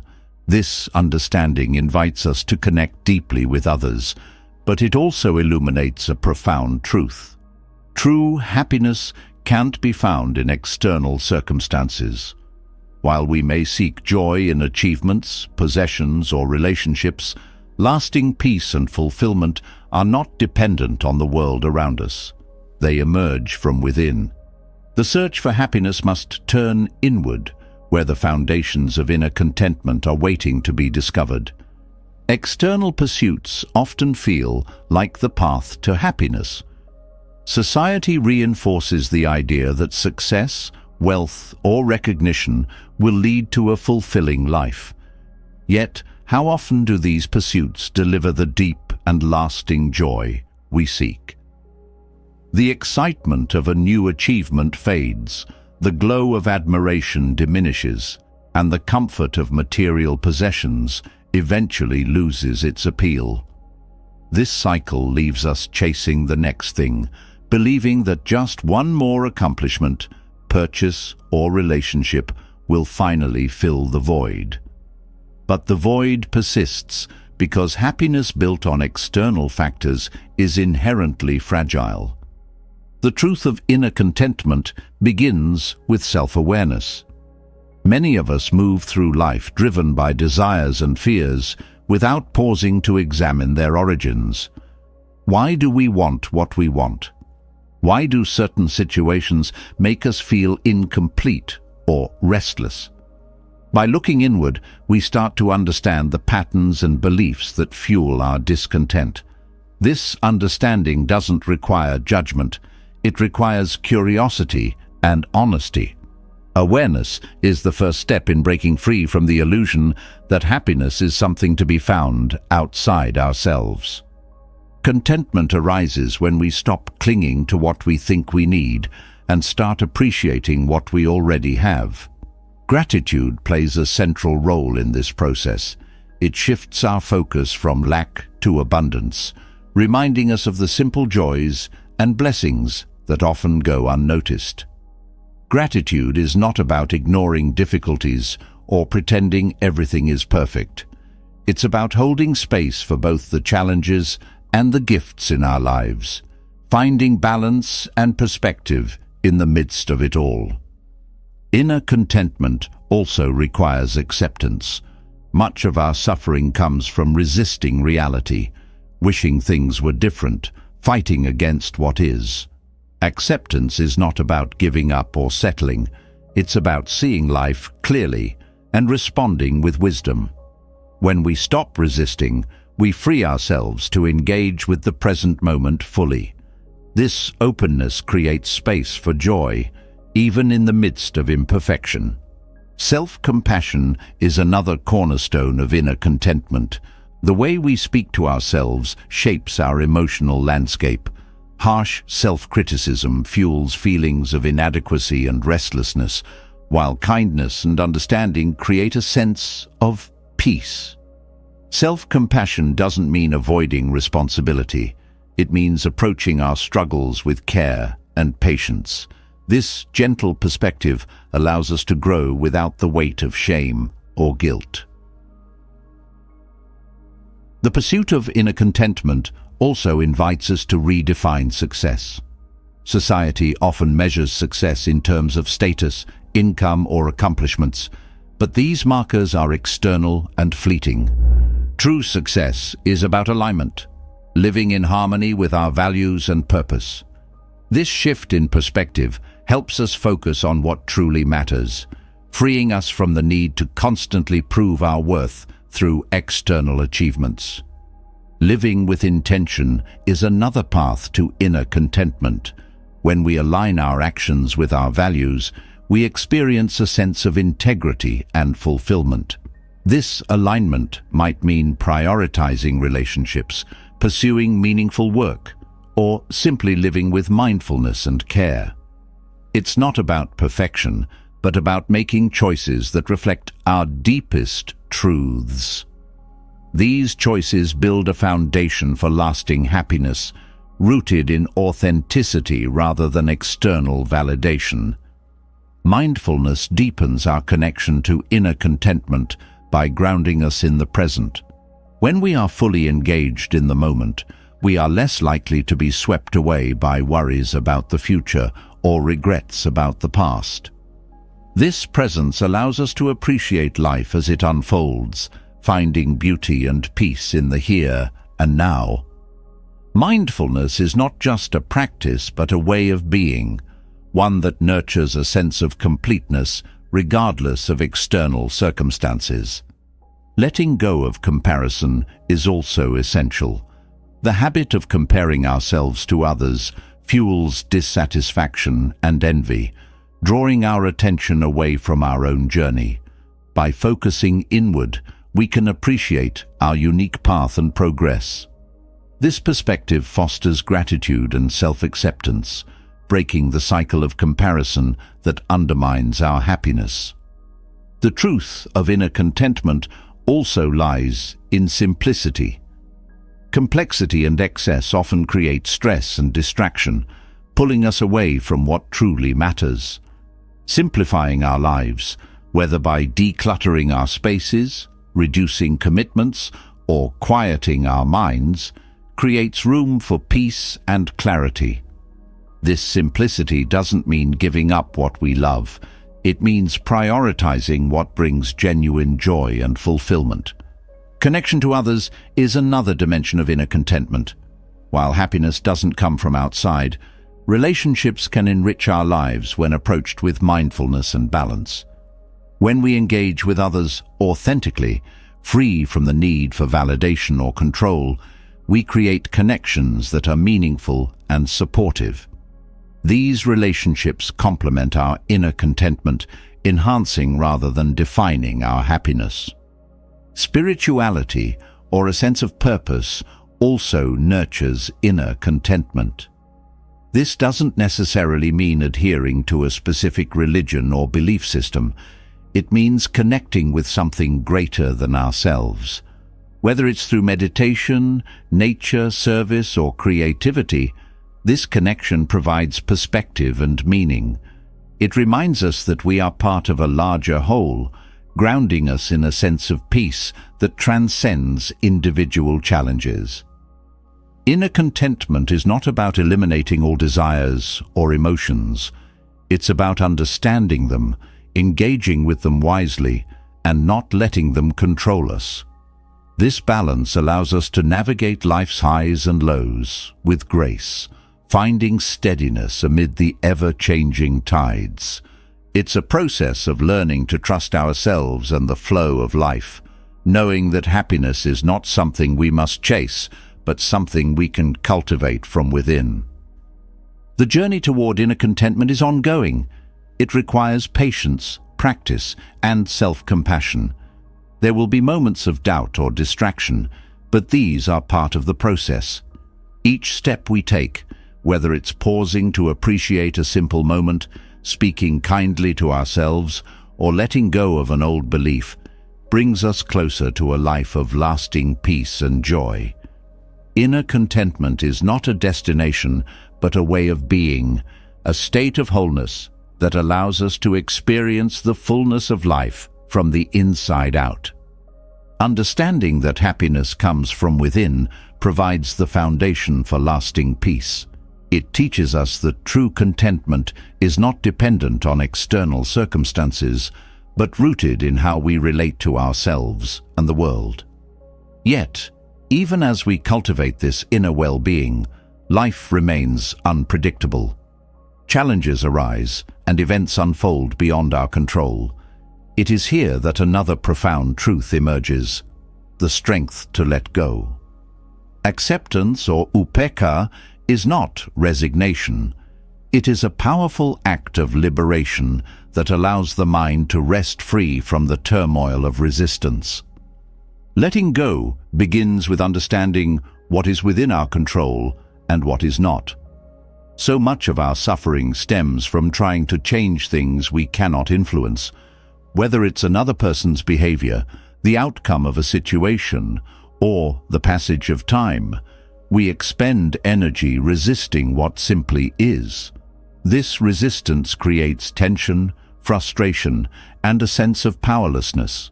Acceptance, on the other hand, releases this burden. It doesn't mean giving up or agreeing with everything. It means acknowledging reality as it is, without trying to force it into our expectations. The act of letting go requires courage. It asks us to confront uncertainty and release the illusion of control that we cling to for comfort. This process is not about apathy or detachment from life, but about engaging with it fully, free from the weight of unrealistic demands. Acceptance allows us to approach challenges with clarity and focus, finding solutions where possible and peace where change is beyond our reach. Letting go transforms how we experience loss. When we hold tightly to what has passed, whether it's a relationship, a phase of life, or an opportunity, we tether ourselves to the pain of what is no longer there. Acceptance doesn't erase grief, but allows it to flow naturally without resistance. It creates space for healing, teaching us that loss is a part of life's rhythm and that new growth often follows endings. The power of acceptance is also evident in how we approach relationships. We often wish others would act differently, speak differently, or see the world as we do.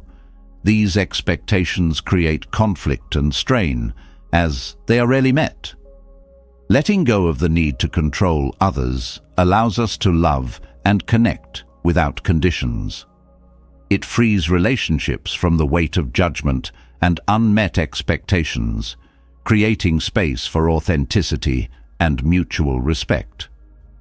Acceptance also liberates us from the tyranny of our own minds. Thoughts of regret, guilt, and worry often dominate our inner dialogue, pulling us away from the present. These thoughts are rooted in resistance, wishing the past were different or fearing an imagined future. By letting go of these mental struggles, we reclaim our peace. We learn to observe our thoughts without being consumed by them, recognizing that they are fleeting and not necessarily reflective of reality. Letting go requires mindfulness. It is not a passive act, but a deliberate choice to release what we cannot control. Mindfulness helps us identify the moments when resistance arises, whether it's in the form of frustration, anxiety, or disappointment. By bringing awareness to these feelings, we can pause and consciously choose acceptance. This practice doesn't mean suppressing emotions, but allowing them to exist without judgment or clinging. The strength of letting go lies in its paradox. By releasing our grip on what we cannot control, we discover a deeper sense of freedom and agency. Resistance traps us in cycles of struggle, while acceptance opens the door to possibility. It allows us to focus our energy on what we can influence, our actions, our attitudes, and our responses, rather than on the uncontrollable forces of life. Acceptance also fosters resilience. Life's challenges are inevitable, but how we respond to them is within our power. When we resist difficulty, we magnify its impact, turning obstacles into insurmountable barriers. Letting go transforms these challenges into opportunities for growth. It teaches us to navigate adversity with grace, adapting to change rather than being broken by it. This resilience becomes a source of strength, allowing us to face life's uncertainties with confidence. Letting go is not about abandoning dreams or ambitions. It's about pursuing them with openness and flexibility, unattached to specific outcomes. This mindset allows us to engage with our goals fully while remaining adaptable to the twists and turns of life. It teaches us to find joy in the journey rather than placing all our happiness on reaching a particular destination. Acceptance also deepens our connection to the present. When we let go of what might have been or what could be, we free ourselves to fully experience what is. This presence enhances our appreciation for life's simple moments, grounding us in a sense of peace and gratitude. It reminds us that joy is not something we must chase, but something we can find right here, in the now. The practice of letting go extends to how we view ourselves. We often carry expectations about who we should be, how we should act, or what we should achieve. These self-imposed pressures create stress and diminish our sense of worth. Acceptance invites us to embrace ourselves as we are, with all our imperfections and strengths. This self-acceptance is not complacency, but a foundation for growth, allowing us to improve without the burden of self-criticism. Letting go also transforms how we relate to time. The past cannot be changed, and the future is uncertain, yet we spend so much of our energy trying to rewrite history or predict what's to come. Acceptance teaches us to honor the lessons of the past without dwelling on them, and to prepare for the future without becoming consumed by it. This balanced approach allows us to live more fully in the present, unburdened by regrets or anxieties.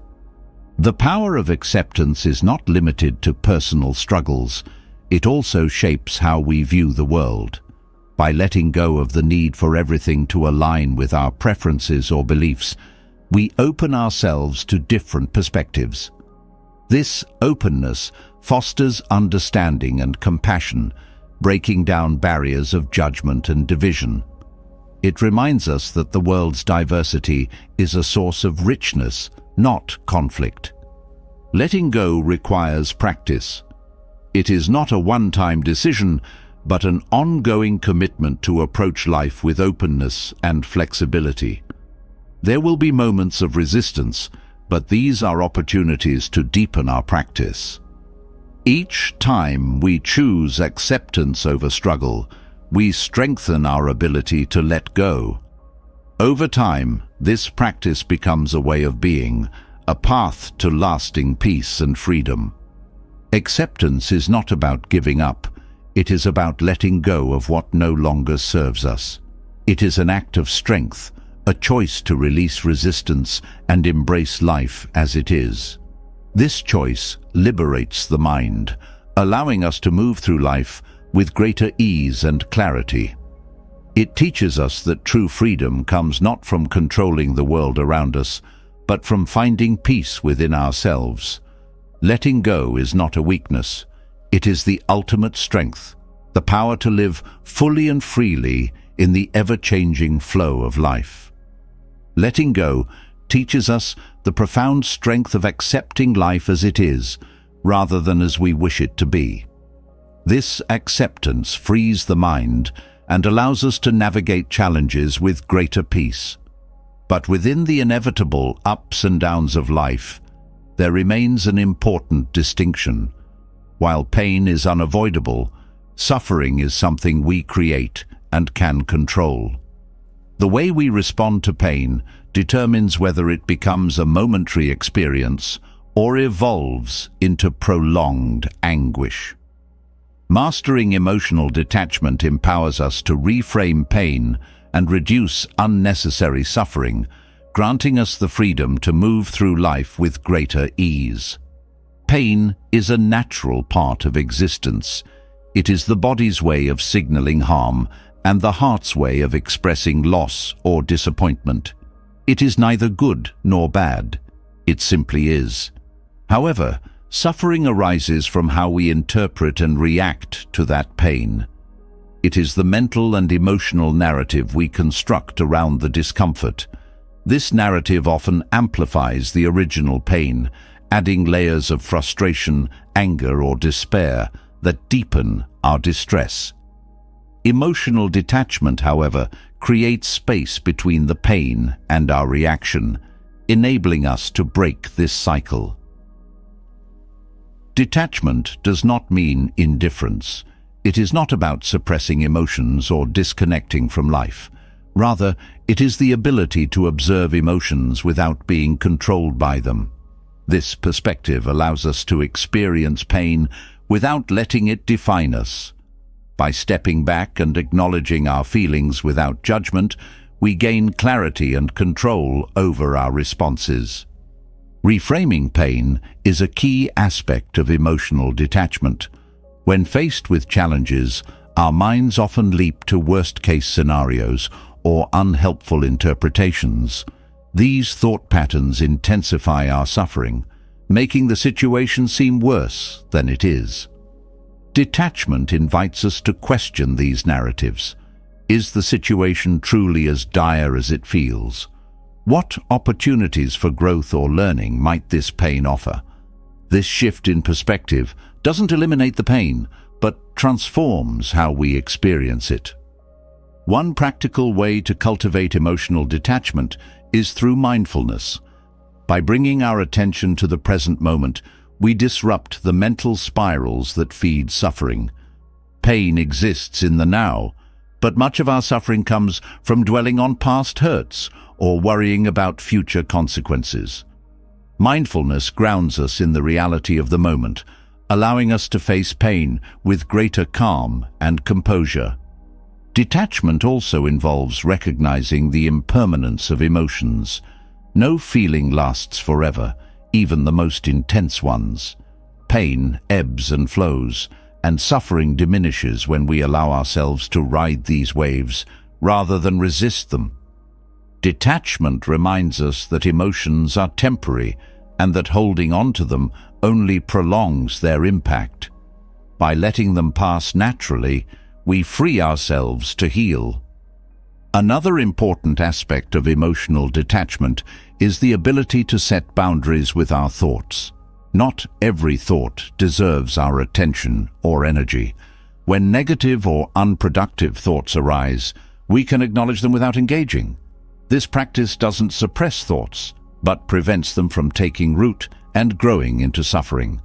Detachment allows us to choose which thoughts to nurture and which to let go. Detachment also transforms how we view expectations. Much of our suffering comes from the gap between what we expect and what actually happens. When reality falls short of our expectations, we feel disappointment or frustration. Detachment helps us release these rigid expectations, allowing us to approach life with openness and flexibility. This perspective reduces the sting of unmet hopes and creates space for new possibilities.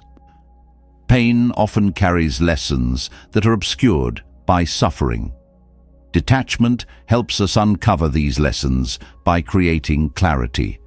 When we are no longer consumed by our reactions, we can reflect on the experience with curiosity and insight. What does this pain reveal about our values, priorities, or vulnerabilities? How can it guide us toward growth?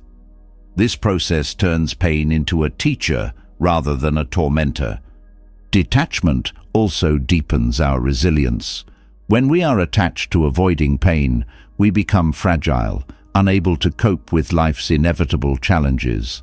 Emotional detachment strengthens our ability to face adversity with grace. It teaches us that pain is not something to fear, but something to navigate. This resilience empowers us to move through difficulties with confidence, knowing that they do not have the power to break us. Compassion plays a significant role in mastering emotional detachment. When we approach ourselves with kindness during moments of pain, we soften the edges of suffering. Instead of harsh self-criticism or judgment, we offer ourselves understanding and care. This self-compassion creates a supportive environment for healing, allowing us to recover without the added burden of shame or guilt. Detachment also changes how we interact with others' pain. Witnessing the suffering of loved ones can be deeply challenging, and our instinct is often to fix or take on their pain as our own. However, this approach can lead to burnout and diminish our ability to help effectively. Emotional detachment allows us to support others with empathy and presence without becoming overwhelmed. It creates a balance where we can offer care without losing ourselves in their struggles. Releasing control is another essential element of detachment. We cannot control every aspect of life, no matter how much we try. Pain often arises when we cling to the illusion of control, believing that we can prevent discomfort or ensure specific outcomes. Detachment teaches us to surrender this need for control, accepting life's unpredictability with grace. This surrender is not weakness, but a profound strength that allows us to adapt and thrive. Detachment does not mean denying our humanity or suppressing our feelings. It is a practice of balance, of fully experiencing life while maintaining perspective. It reminds us that pain is a natural part of the human experience, but suffering is a choice. This choice is not about avoiding pain, but about reframing it, responding with wisdom, and allowing it to flow through us without taking root. Mastering emotional detachment is an ongoing process. It requires patience, self-awareness, and consistent practice. There will be moments when pain feels overwhelming and detachment seems out of reach. These moments are not failures, but opportunities to deepen our understanding and resilience. Each time we choose detachment, we strengthen our ability to navigate life's challenges with grace and clarity. By reframing pain and controlling our reactions, we unlock a profound freedom. We learn that while pain is inevitable, suffering is not. This freedom allows us to move through life with greater ease, unburdened by the weight of unnecessary anguish. Detachment does not make us immune to pain, but equips us to face it with strength and wisdom. It transforms our relationship with discomfort, turning it into a pathway to growth and inner peace. This is the power of mastering emotional detachment, a liberation that allows us to live fully, even in the face of life's inevitable challenges. Detaching from pain reveals a powerful truth. The way we interpret and respond to life's challenges has far more influence on our well-being than the challenges themselves. This understanding naturally leads to a deeper realization. Our thoughts are the foundation of our reality. The mind is not just a passive observer of the world, but an active creator of experience.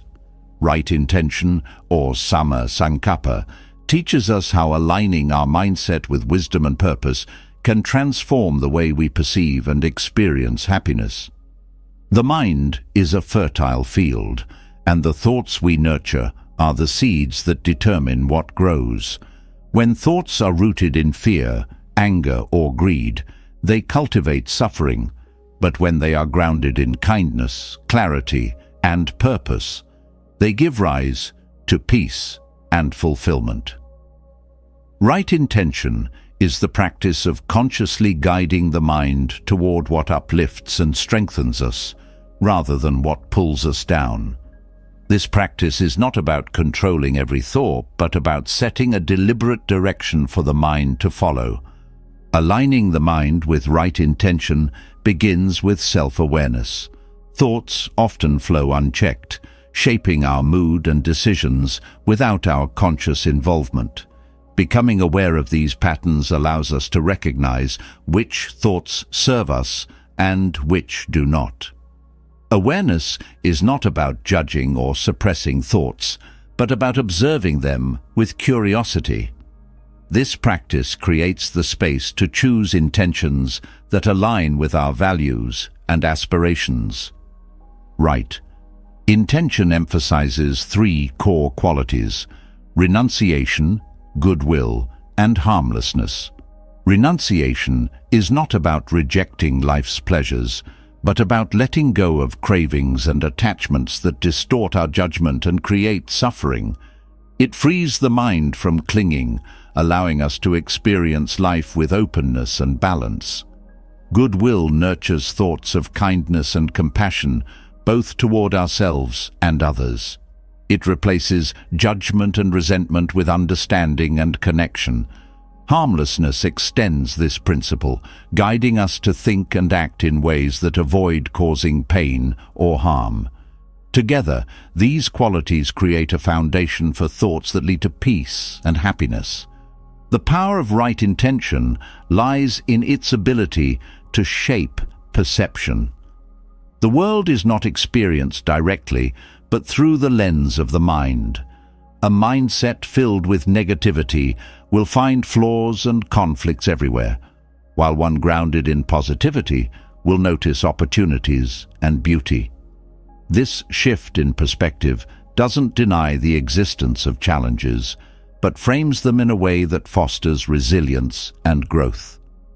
Right intention teaches us to cultivate a mindset that seeks solutions rather than dwelling on problems, fostering hope and clarity even in difficult times. Mindfulness strengthens the practice of right intention. By staying present, we become more attuned to the thoughts that arise and can consciously guide them toward what is constructive. This mindfulness prevents the mind from being hijacked by habitual negativity or distraction, allowing us to remain aligned with our intentions.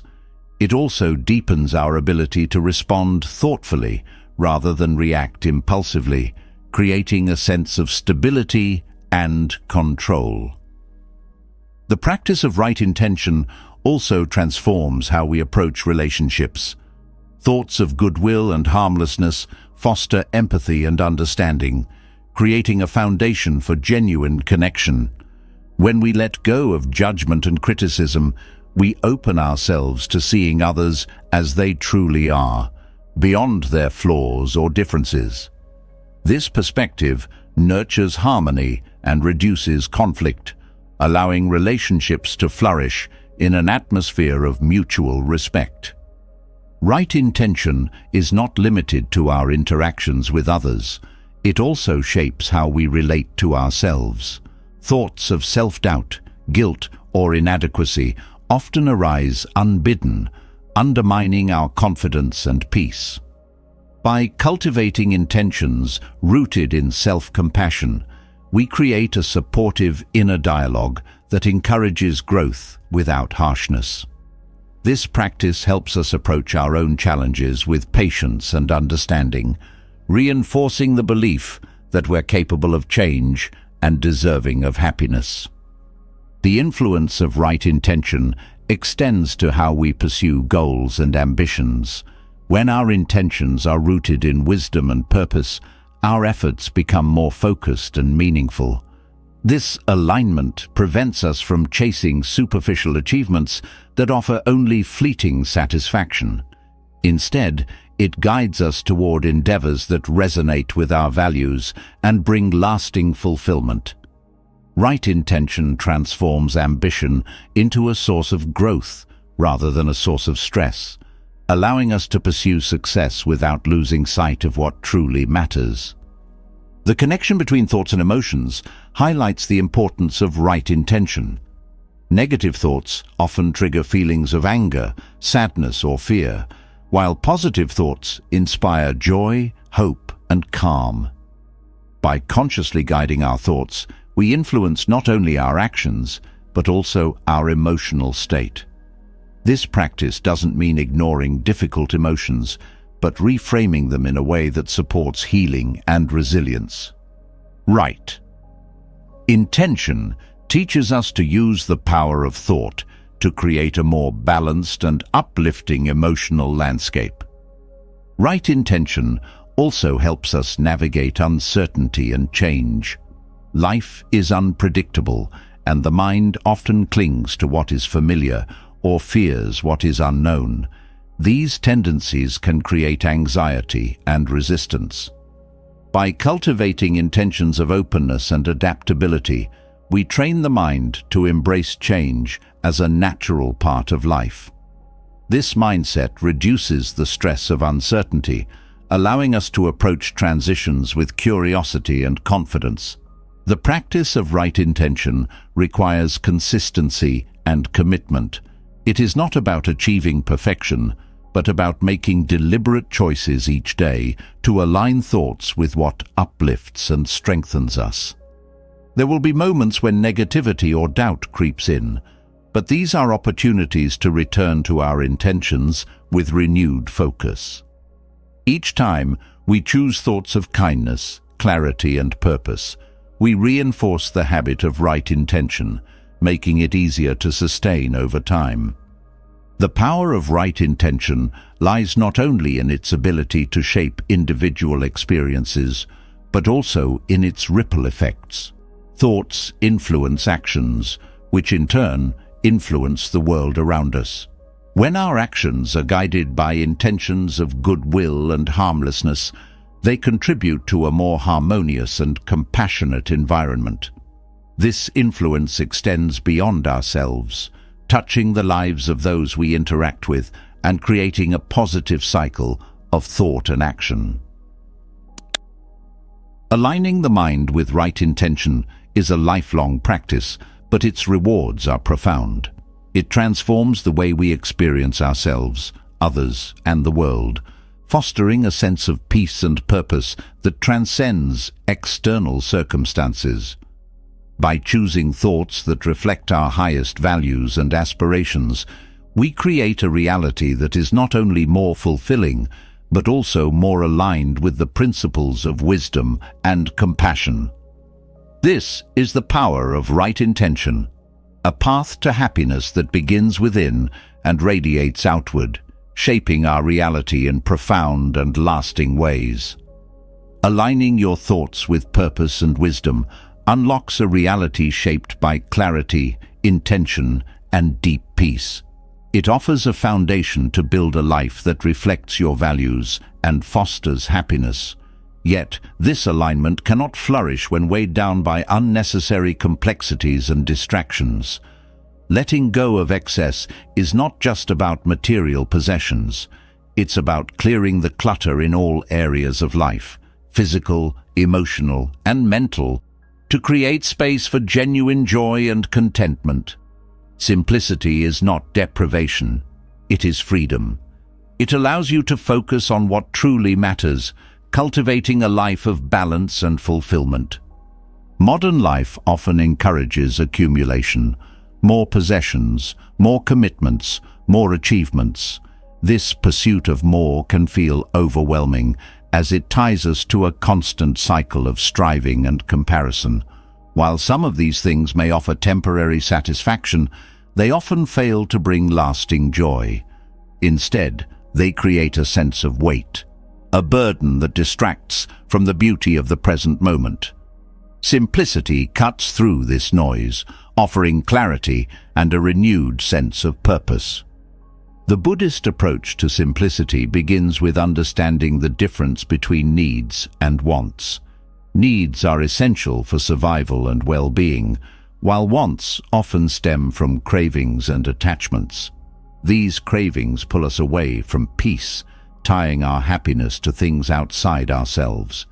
By focusing on what is truly necessary, we lighten our load and free ourselves from the endless chase for external validation.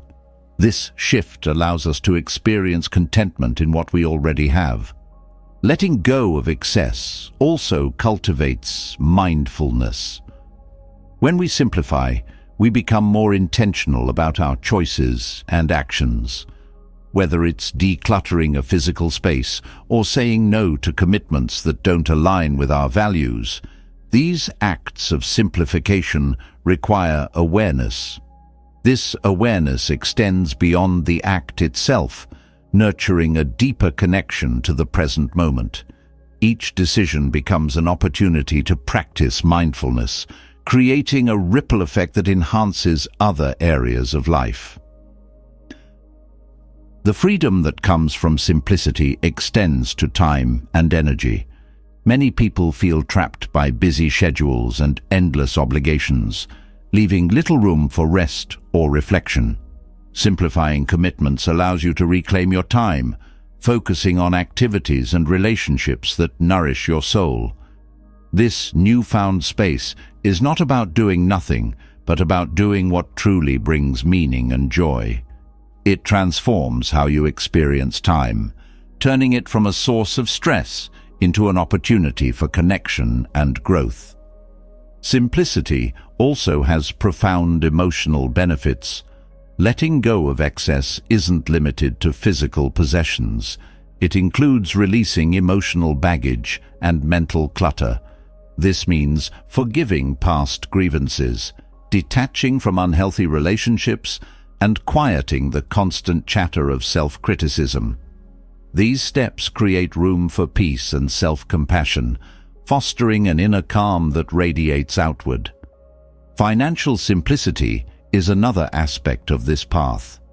When we align our spending with our values rather than fleeting desires, we reduce financial stress and cultivate gratitude for what we have. Living within your means doesn't mean sacrificing happiness. It means finding joy in simplicity and avoiding the anxiety of excess debt or materialism. This approach creates stability and a deeper appreciation for life's true treasures. Simplicity also enhances relationships. When we let go of superficial connections and focus on meaningful ones, we create deeper bonds. Simplicity in relationships is about quality over quantity, valuing authenticity and mutual respect over appearances or convenience. This focus nurtures connections that uplift and support, creating a network of trust and care that enriches life. Another profound benefit of simplicity is its impact on decision-making. When life is cluttered with too many options or distractions, decision-making becomes stressful and exhausting. Simplifying your environment and priorities clears this mental clutter, making it easier to focus on what truly matters. This clarity reduces stress and enhances your ability to make thoughtful, intentional choices. Living simply also deepens your connection to the natural world. Excess often creates a barrier between us and the environment as we become consumed by man-made distractions. Simplicity invites us to slow down and appreciate the beauty of nature, whether it's a walk in the park, the sound of birdsong, or the changing seasons. These moments ground us, reminding us of our place in the larger tapestry of life. Letting go of excess doesn't mean abandoning ambition or joy. It means pursuing goals and pleasures that align with your core values rather than societal pressures. This alignment brings authenticity to your actions, ensuring that your efforts contribute to lasting fulfillment rather than fleeting satisfaction.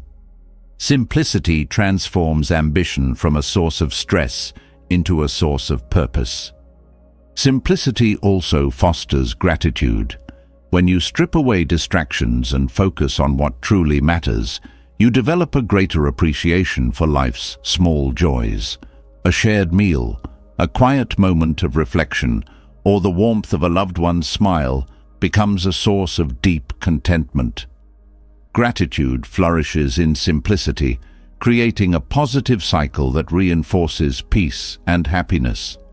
Sustainability is another benefit of simplicity. Excess consumption often strains resources and contributes to environmental harm. By choosing simplicity, you reduce your ecological footprint and contribute to a healthier planet. This approach aligns personal well-being with the collective good, creating a sense of harmony and purpose. Practicing simplicity requires courage and commitment. It asks you to challenge societal norms and let go of attachments that no longer serve you. This process can be uncomfortable, as it requires facing fears and questioning long-held beliefs. However, the rewards far outweigh the challenges.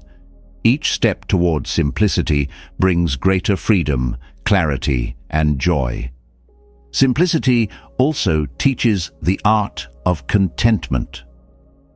In a culture that glorifies excess and competition, contentment can feel like settling. But true contentment is not about giving up. It's about recognizing that happiness doesn't come from having more, but from appreciating enough. This mindset creates a sense of abundance, even in modest circumstances, and frees you from the constant pull of dissatisfaction. The journey towards simplicity is deeply personal. What feels like excess to one person may be essential to another. The goal is not to follow a prescribed formula, but to align your life with your values and priorities. This alignment creates a life that feels authentic and meaningful, free from the distractions of unnecessary complexity. Simplifying your life doesn't happen overnight. It's a gradual process of reflection, choice, and practice. Each small step, whether it's clearing a space, re-evaluating a commitment, or pausing to appreciate a moment, builds a foundation for greater joy and contentment.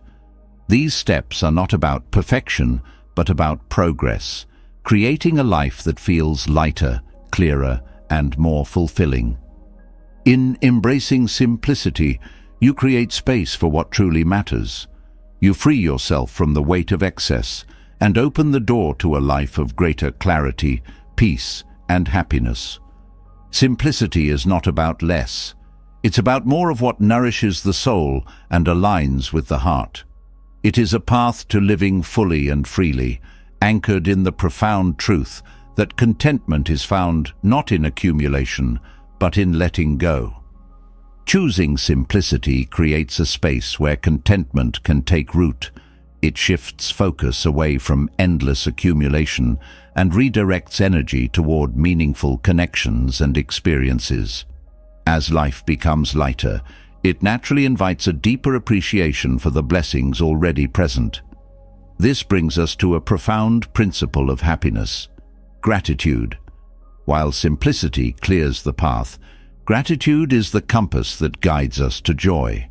It transforms how we see the world, revealing abundance where we once saw lack, and nurturing a sense of fulfillment that transcends external circumstances. Gratitude is not just a fleeting feeling. It is a practice, a deliberate way of engaging with life. It shifts the focus from what is missing to what is present, illuminating the richness of even the simplest moments. When we pause to acknowledge what we have, we interrupt the endless cycle of wanting more. This pause creates a sense of peace and sufficiency, reminding us that happiness does not come from acquiring, but from appreciating. Practicing gratitude aligns deeply with Buddhist principles, particularly the teachings on mindfulness and non-attachment. Gratitude grounds us in the present, allowing us to fully experience and appreciate what is here and now.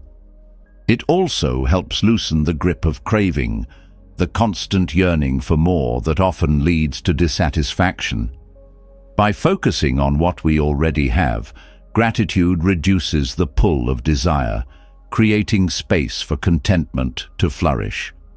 Gratitude also fosters humility. It reminds us that much of what we enjoy, whether it's the warmth of the sun, the love of family, or the food on our table, is not solely of our making. This recognition softens the ego, encouraging a sense of interconnectedness and appreciation for the contributions of others. Humility deepens our ability to receive joy, as it opens the heart to the gifts of life without the need for ownership or control. The practice of gratitude also strengthens resilience. Life is full of challenges, and it can be easy to focus on what's going wrong. Gratitude acts as a counterbalance, helping us see the good even in difficult times. This perspective doesn't deny the reality of pain, but places it within a larger context, where blessings coexist with burdens. Gratitude turns challenges into opportunities for growth, teaching us to find strength and wisdom in adversity. One powerful way to cultivate gratitude is through reflection. Taking time each day to acknowledge what you are thankful for, whether it's a kind word, a moment of beauty, or simply the gift of another day, creates a habit of appreciation. This practice trains the mind to seek out the positive, shifting your overall outlook toward one of abundance and joy.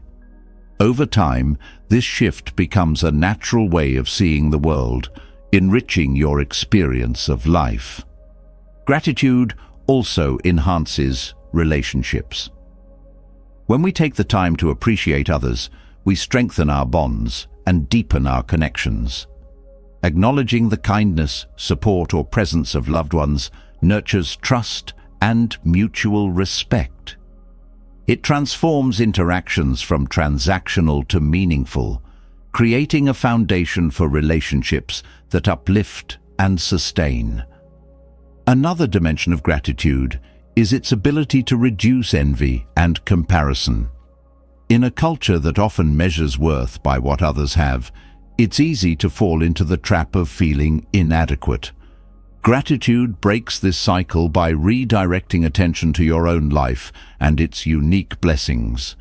It shifts the focus from competition to appreciation, allowing you to celebrate your journey without being overshadowed by someone else's. Gratitude also aligns with the principle of impermanence. Life is fleeting, and every moment is a gift that will not last forever. Recognizing this truth deepens our appreciation for the present, whether it's a joyful experience or a fleeting connection. This awareness doesn't create fear, but fosters a profound sense of presence and gratitude for what is here now. The benefits of gratitude extend beyond the emotional and spiritual. They also impact physical well-being. Studies have shown that practicing gratitude can reduce stress, improve sleep, and enhance overall health. This connection between gratitude and well-being reflects the holistic nature of happiness, where the mind, body, and spirit are intertwined. By nurturing gratitude, we care for ourselves on multiple levels, creating a foundation for a healthier and more balanced life. Gratitude is also a source of creativity. When we focus on what we have rather than what we lack, we find new ways to use and appreciate our resources. This perspective encourages innovation and adaptability, transforming limitations into opportunities. Gratitude turns the ordinary into the extraordinary, revealing beauty and potential in the simplest things. The practice of gratitude also deepens our sense of purpose. When we appreciate the gifts of life, we are naturally inspired to give back. Gratitude fuels generosity, encouraging acts of kindness that ripple outward. This cycle of giving and receiving creates a sense of connection and fulfillment that enhances both individual and collective well-being. Gratitude invites us to slow down. In the rush of daily life, it's easy to overlook the small joys and blessings that surround us. By pausing to acknowledge them, we break the habit of rushing and reconnect with the richness of the moment. This practice grounds us, reminding us that joy is not found in chasing, but in being fully present. Gratitude also teaches acceptance. While life may not always align with our expectations, it still offers countless gifts. By focusing on these gifts rather than the gaps, we cultivate a mindset of appreciation rather than resistance. This acceptance doesn't mean settling, but finding peace in what is, even as we strive for growth. The transformative power of gratitude lies in its simplicity. It doesn't require grand gestures or perfect circumstances. It is accessible to everyone, in every moment. Whether it's the taste of a meal, the sound of laughter, or the comfort of a familiar routine, gratitude reveals the richness of life as it is. This simplicity makes gratitude a profound and universal practice, one that transcends cultural and personal differences. Gratitude is not about ignoring challenges or pretending everything is perfect. It is about finding light even in darkness, about recognizing the good amidst the difficult. This perspective doesn't deny pain, but acknowledges that joy and struggle often coexist. Gratitude teaches us to hold both with grace, creating a deeper and more balanced experience of life. As we practice gratitude, it becomes a way of being rather than a momentary feeling. It transforms how we see ourselves, others, and the world, fostering a sense of peace and abundance that transcends circumstances. Gratitude aligns us with the flow of life, reminding us that joy is not something we must chase, but something we can choose, right here and now. This choice is a gift we give ourselves, one that continually renews and enriches our journey. Gratitude unveils the profound abundance already present in life, teaching us to embrace the beauty of what we have, rather than chase after what we think we lack. As this mindset flourishes, it gently steers us toward another often overlooked truth: the power and serenity found in solitude. In a world that often equates being alone with loneliness, Buddhist wisdom reveals a deeper perspective. To live fully does not always require the presence of others. Instead, it encourages a rich relationship with oneself, where solitude becomes a source of strength, clarity, and profound fulfillment. Being alone is not an absence, but a presence. It offers an opportunity to connect deeply with your own thoughts, emotions, and spirit, without the distractions of external noise. In this quiet space, you learn to listen, not only to the world around you, but to the subtle whispers within. This connection fosters self-awareness, revealing the layers of your mind and heart that often remain hidden in the bustle of daily life. The practice of solitude allows for a clearer understanding of your needs, desires, and values.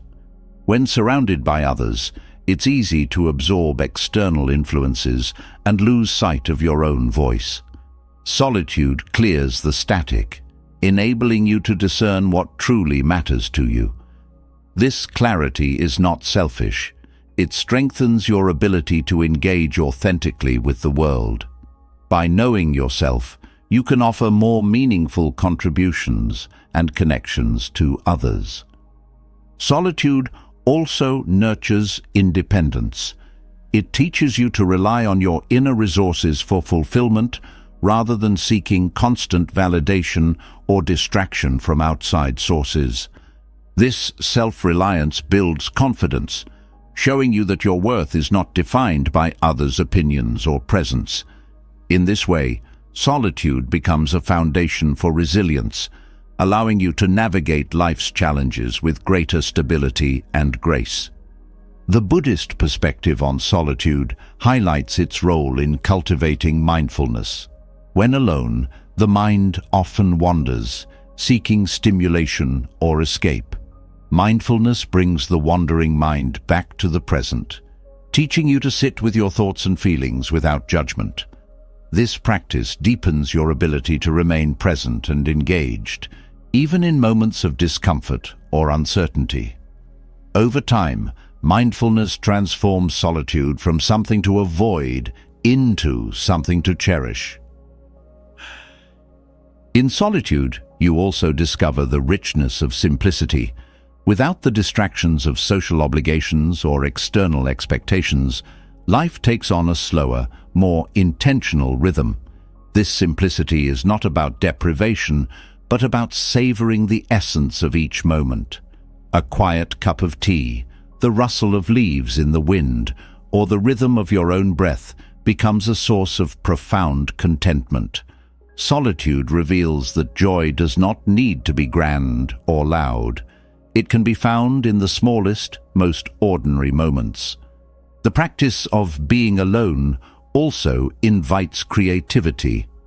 When the mind is free from external demands, it has space to explore, imagine, and innovate. Many great ideas, works of art, and discoveries have been born in solitude. This creative potential is not limited to grand endeavors.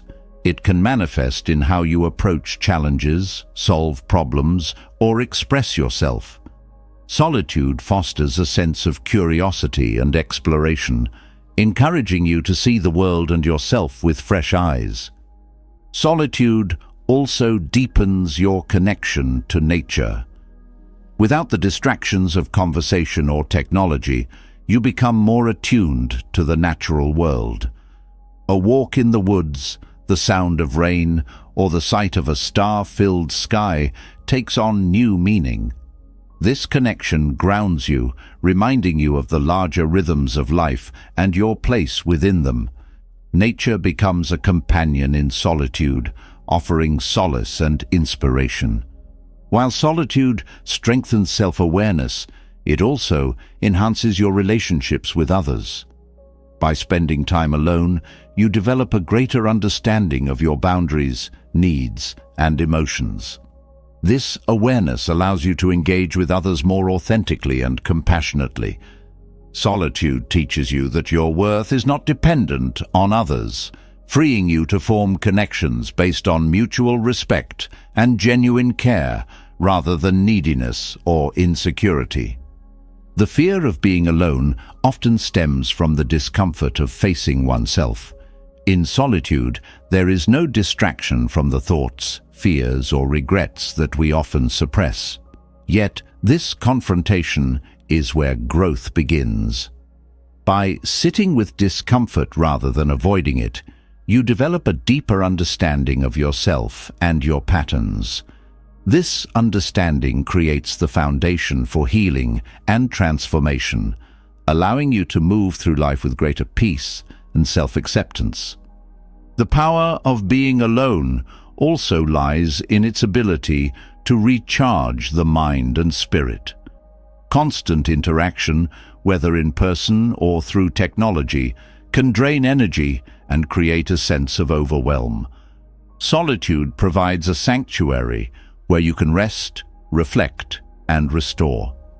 This renewal is not just about relaxation. It is about reconnecting with your inner self and finding balance amid life's demands. Solitude aligns with the Buddhist principle of non-attachment.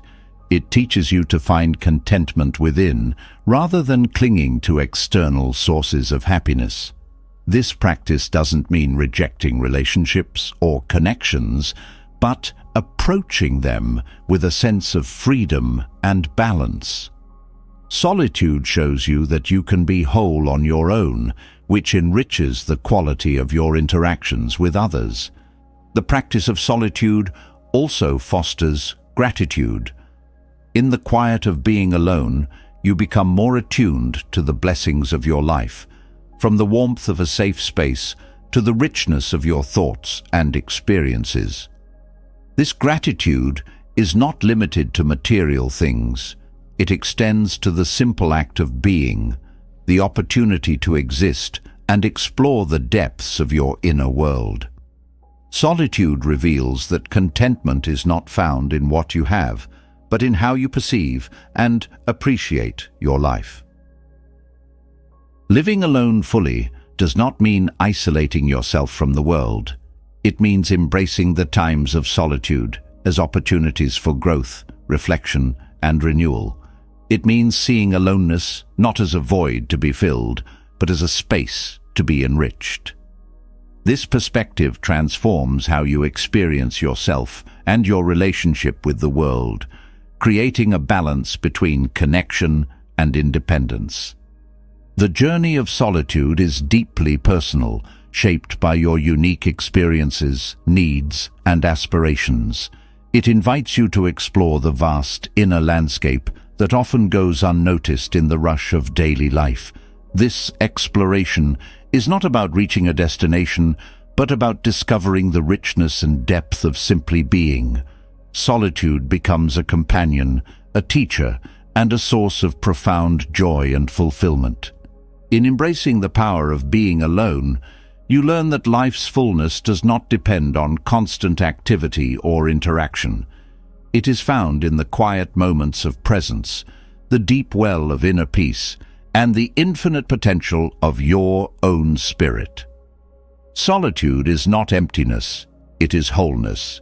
It is a path to living fully, with clarity, balance, and an unwavering connection to yourself and the world around you. Solitude reveals the richness of being present with yourself, teaching the profound truth that fulfillment comes from within.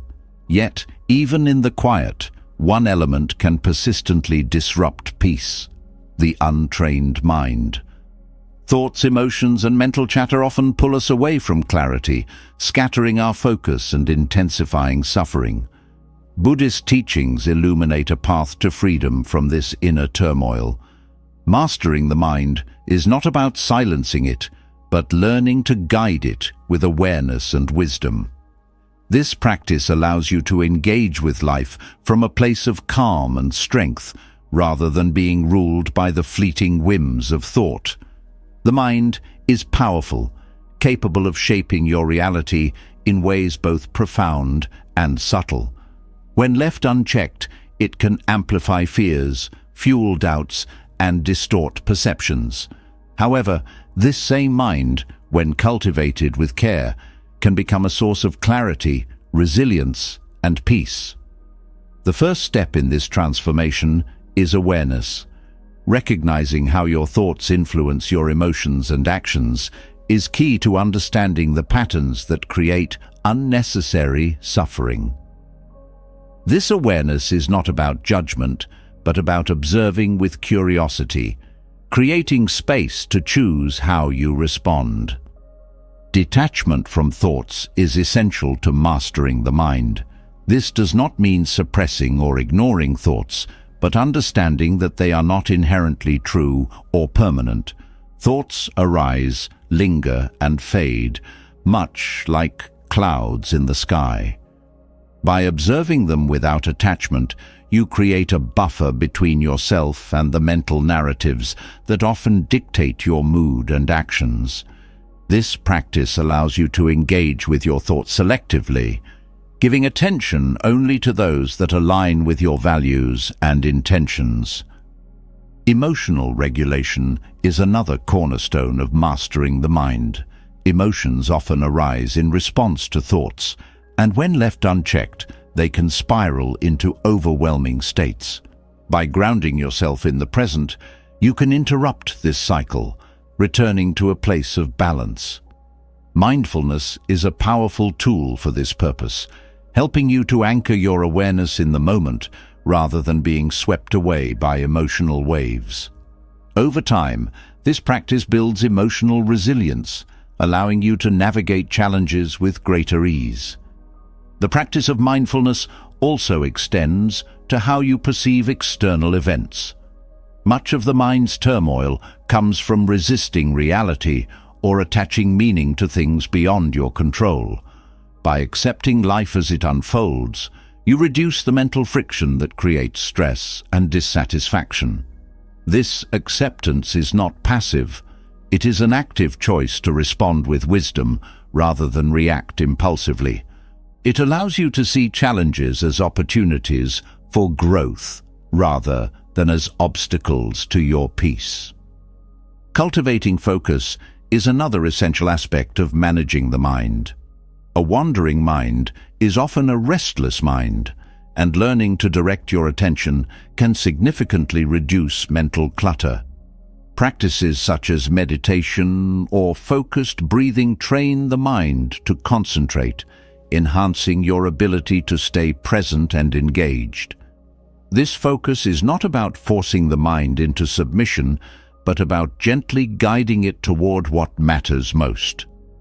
With practice, this ability to focus becomes a source of strength and clarity, empowering you to navigate life's complexities with greater confidence. Perspective is a powerful tool for calming the mind. When faced with challenges, the mind often magnifies problems, making them seem insurmountable. Shifting your perspective can reveal new solutions or reduce the perceived weight of a situation. This shift is not about denying difficulties, but about viewing them with a balanced lens. It reminds you that no single moment defines your entire life, and that change is always possible. Gratitude also plays a role in quieting the mind. When you focus on what you have, rather than what you lack, you reduce the mental chatter of dissatisfaction. Gratitude grounds you in the present, reminding you of the abundance in your life. This practice shifts the mind from a state of longing to a state of appreciation, fostering a sense of contentment that counteracts restlessness. The mind's influence extends beyond emotions to actions. Impulsive reactions often stem from untrained mental habits, leading to decisions that create regret or conflict. Developing self-awareness helps you pause before reacting, allowing you to respond with intention rather than reflex.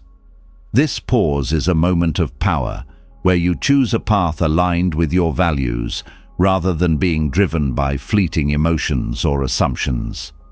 Letting go of perfectionism is another way to free the mind. The pursuit of an unattainable ideal often fuels self-criticism and stress. By embracing imperfection, you release the pressure to meet unrealistic standards, allowing yourself to grow and learn without the burden of judgment. This mindset fosters a sense of self-compassion, reducing the mental noise that often accompanies feelings of inadequacy. The teachings of Buddhism emphasize the importance of understanding the root causes of mental suffering.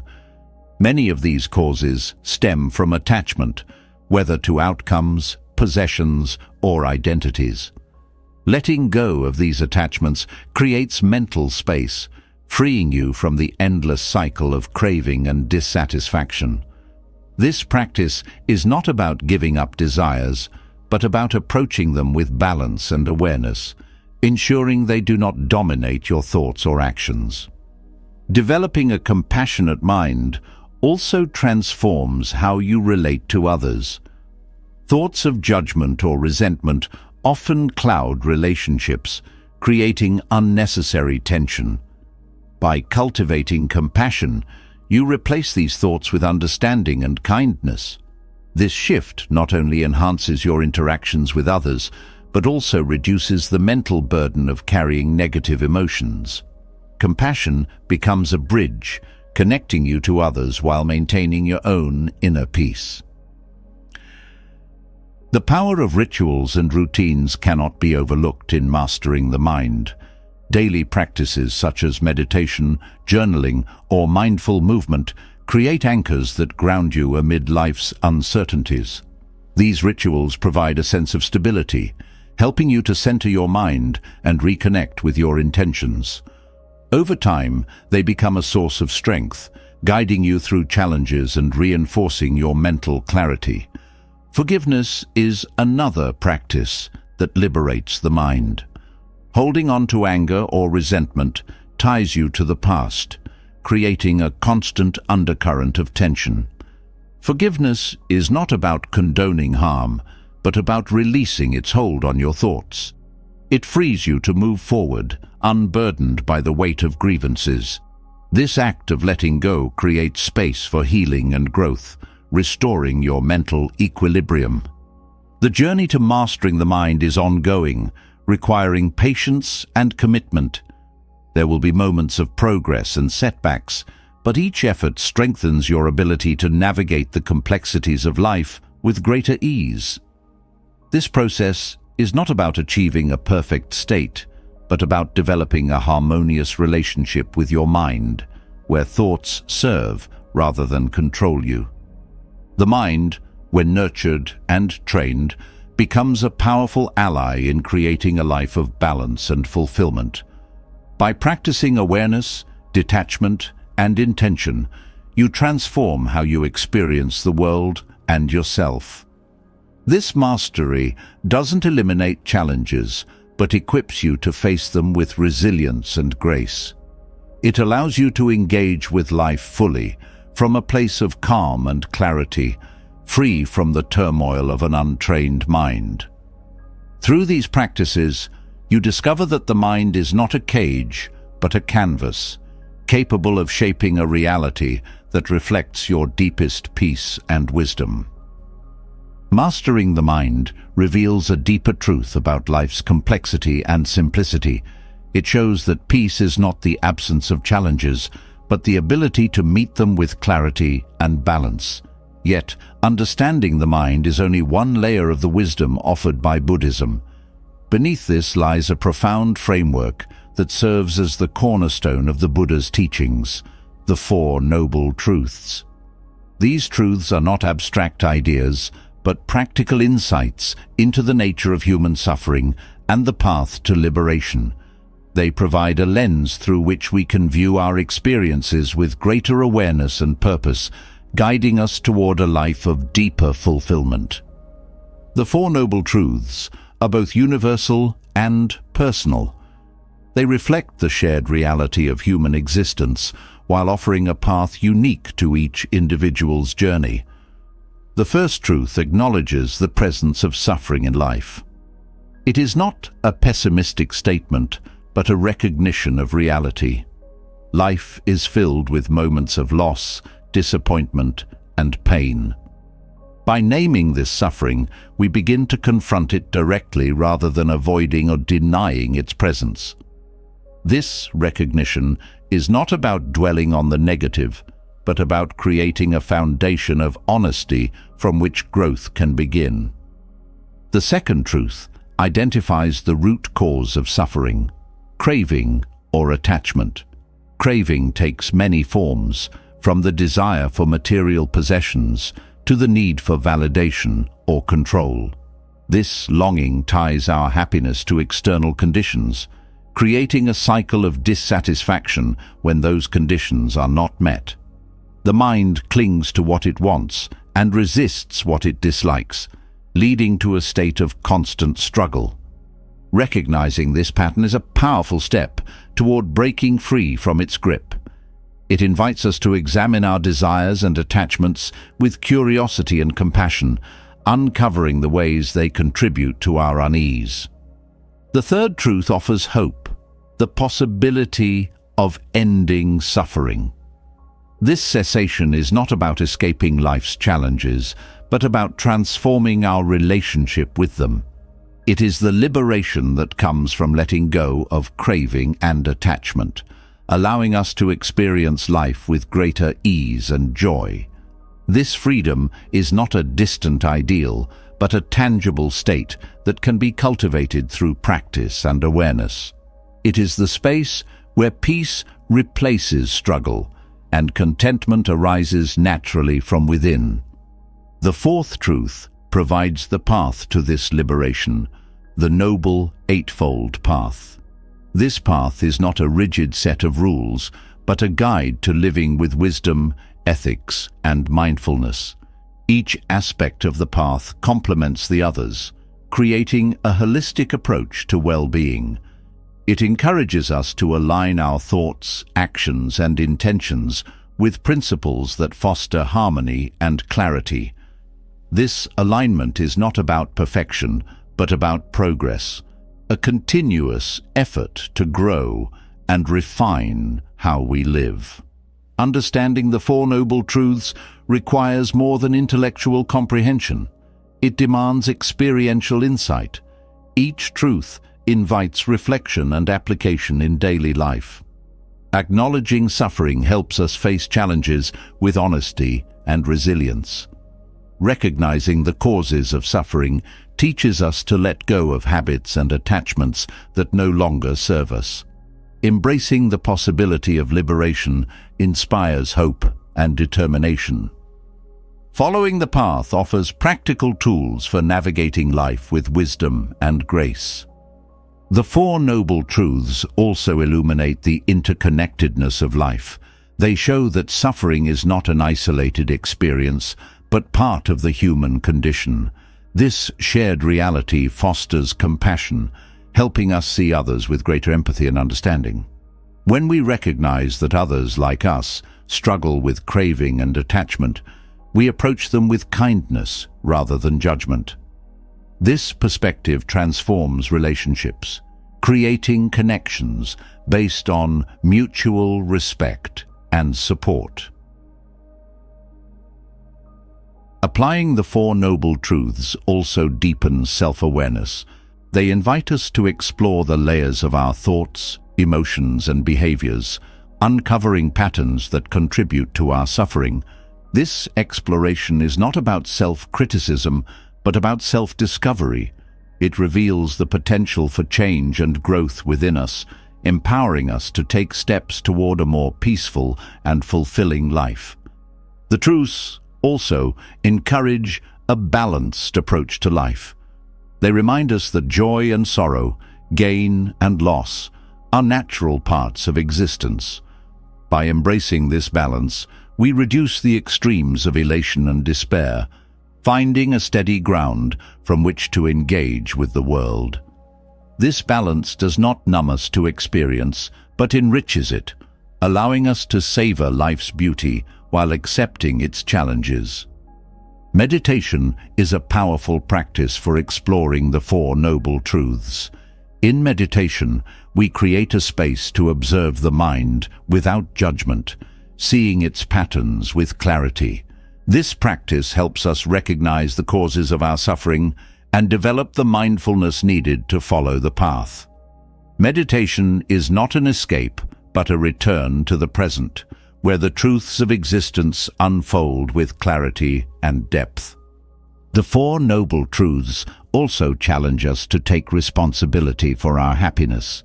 They teach that while suffering may arise from external conditions, our response to it is within our control. This responsibility is empowering, showing us that we are not victims of circumstance, but active participants in our well-being. It inspires us to make choices that align with our values and aspirations, shaping a life that reflects our deepest truths. These teachings are not about adhering to dogma, but about discovering what resonates within. The Four Noble Truths are a mirror, reflecting both the struggles and the possibilities of human life. They guide us to look with honesty and outward with compassion, creating a path that is both personal and universal. The transformative power of the Four Noble Truths lies in their simplicity and depth. They do not promise an easy life, but offer the tools to navigate life's complexities with wisdom and grace. By integrating these truths into our daily existence, we create a foundation for lasting peace and joy, grounded in the profound understanding of what it means to be human. Through this practice, we move closer to the liberation that lies not in escaping life, but in fully embracing it. The Four Noble Truths uncover the profound wisdom that suffering is not an enemy, but a teacher, guiding us toward awareness, transformation, and peace. This foundation naturally leads to a practical question. How do we carry this understanding into everyday life, especially in moments of stress, uncertainty, or hardship? Maintaining calm and positivity amidst life's chaos may seem elusive, but Buddhist teachings offer timeless guidance. They show that serenity is not found in controlling the external world, but in mastering the inner landscape. Calmness begins with self-awareness. Much of the turmoil in life stems from unexamined reactions. When emotions like anger, fear, or frustration arise, they can dominate thoughts and actions, leading to tension and conflict. Awareness invites you to pause and observe these emotions as they arise, without judgment. This pause creates a space between feeling and reaction, allowing you to choose a response aligned with your values, rather than being swept away by impulsive reactions. Positivity is cultivated through perspective. Challenges and difficulties are inevitable, but how they are perceived shapes their impact. Viewing obstacles as opportunities for growth rather than as threats shifts the mind from resistance to curiosity. This perspective does not ignore pain, but frames it as part of a larger journey, one that includes learning, resilience, and eventual peace. Buddhist wisdom encourages seeing the impermanence of all things, reminding us that even the most difficult moments will pass. Mindfulness is a cornerstone of staying calm and positive. By grounding yourself in the present moment, you break free from the mental spirals of regret over the past or worry about the future. The present is where life unfolds, where solutions can be found, and where peace resides. Mindfulness teaches you to engage fully with what is here and now, reducing the noise of unnecessary mental chatter and creating clarity. Gratitude is a powerful tool for fostering positivity. Focusing on what is good and abundant in your life shifts attention away from what is lacking. Gratitude does not deny challenges, but balances them by highlighting the blessings that coexist alongside struggles.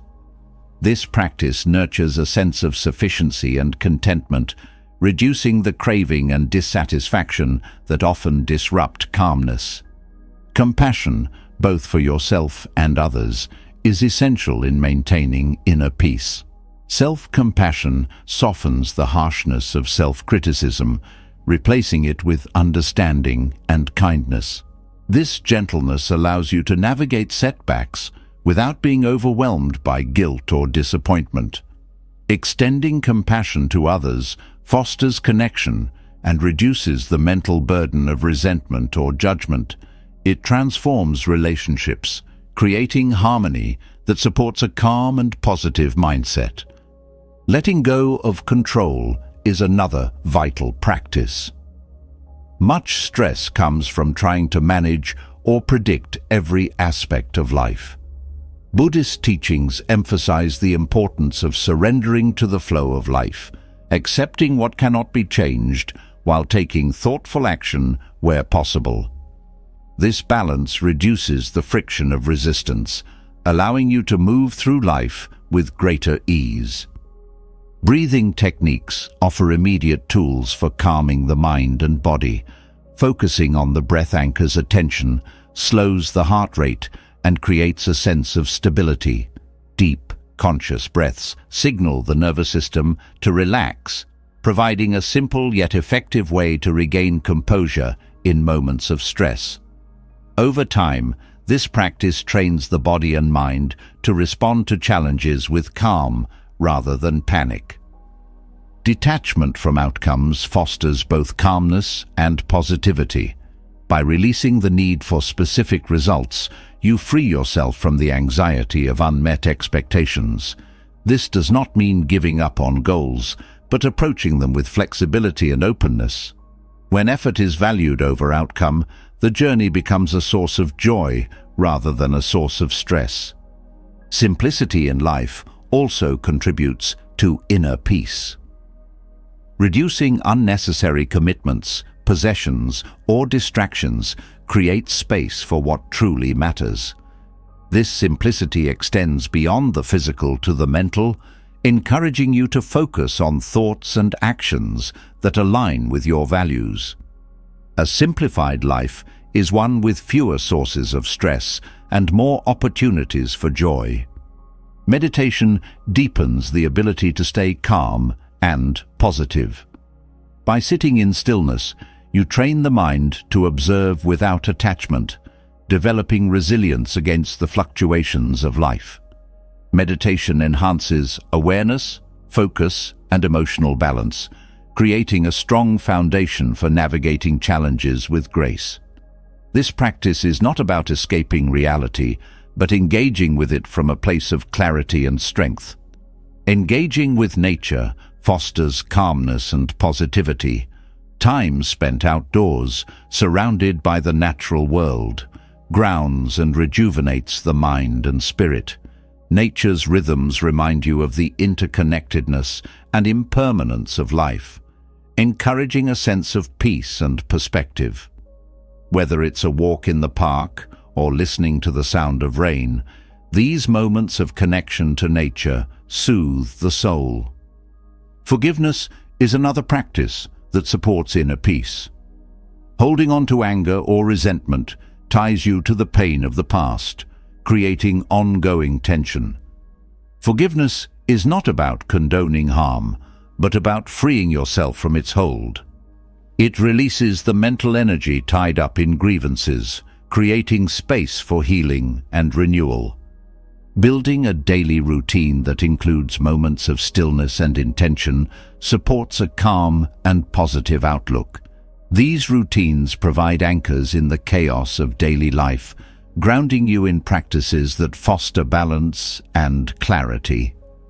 Whether it's a morning meditation, journaling, or a mindful cup of tea, these small acts create a rhythm that nurtures peace. Perspective on failure is also key to maintaining positivity. Viewing failure as a natural part of growth rather than as a setback shifts the narrative from defeat to opportunity. This mindset encourages resilience and optimism, showing you that mistakes are not the end, but a step on the path to success. Connection with others also plays a role in staying positive. Meaningful relationships provide support, inspiration, and a sense of belonging. Sharing joy, offering support, or simply being present with others strengthens the bonds that uplift and sustain you. These connections remind you that you are part of something larger, reducing feelings of isolation. The journey to staying calm and positive is one of practice and patience. It is not about erasing all challenges or achieving a perfect state, but about developing habits and perspectives that guide you through life with greater ease and joy. Each moment of awareness, each act of kindness, and each breath taken with intention builds a foundation of inner peace. This foundation allows you to engage with life fully, meeting its highs and lows with a steady heart and an open mind. Through these practices, you discover that calmness and positivity are not distant ideals, but choices available to you in every moment. They are the fruits of a life lived with intention, compassion, and mindfulness, grounded in the timeless wisdom of Buddhism. Maintaining calmness and positivity fosters a foundation of resilience and clarity. It aligns actions with wisdom and cultivates an inner peace that radiates outward. Yet, while tranquility strengthens the mind, dignity fortifies the spirit. Acting with dignity is more than external behavior. It is the embodiment of self-respect, compassion, and unwavering principles. Buddhist teachings illuminate the path to dignified living, offering timeless wisdom that enhances how we interact with the world and ourselves. Dignity begins with self-awareness. Recognizing your intrinsic worth is the cornerstone of acting with honor. It is not rooted in arrogance or superiority, but in understanding that your value is inherent, unaffected by external achievements or failures. This awareness fosters confidence and humility, creating a balance where neither ego nor insecurity dictates behavior. Dignity grows when you act in alignment with this truth, treating yourself with kindness and respect in every situation. Compassion is inseparable from dignity. It extends not only to others, but also inward, guiding how you respond to your own shortcomings. Harsh self-criticism undermines dignity, while compassion nurtures growth and resilience. This perspective does not excuse mistakes, but sees them as opportunities for learning. With compassion, you build a foundation of self-acceptance that allows you to approach life with grace and strength. Respect for others is a natural extension of dignity. It recognizes the shared humanity in all people, regardless of their actions or status. This respect does not condone harmful behavior, but sees beyond it, acknowledging the inherent worth of every individual. Acting with dignity means treating others with kindness and fairness, even when faced with hostility. This choice reflects strength, showing that your actions are guided by principles rather than reactions. Mindfulness is key to cultivating dignity. It enables you to pause and reflect before responding, ensuring that your actions align with your values. In moments of conflict or pressure, mindfulness prevents impulsive reactions that can compromise your integrity. It allows you to navigate challenges with clarity, choosing responses that uphold your dignity and contribute to harmony. Letting go of the need for validation is another step toward dignified living. When actions are driven by the desire for approval, they often stray from authenticity. Dignity flourishes when you act according to your principles, regardless of external opinions. This independence does not mean disregarding others, but placing your inner truth above fleeting judgments. It creates a sense of freedom and stability, allowing you to remain grounded in the face of praise or criticism. Humility is a hallmark of dignity. It acknowledges that no one is perfect, and that wisdom comes from continuous learning. Humility does not diminish your worth, but enhances it, creating space for growth and connection.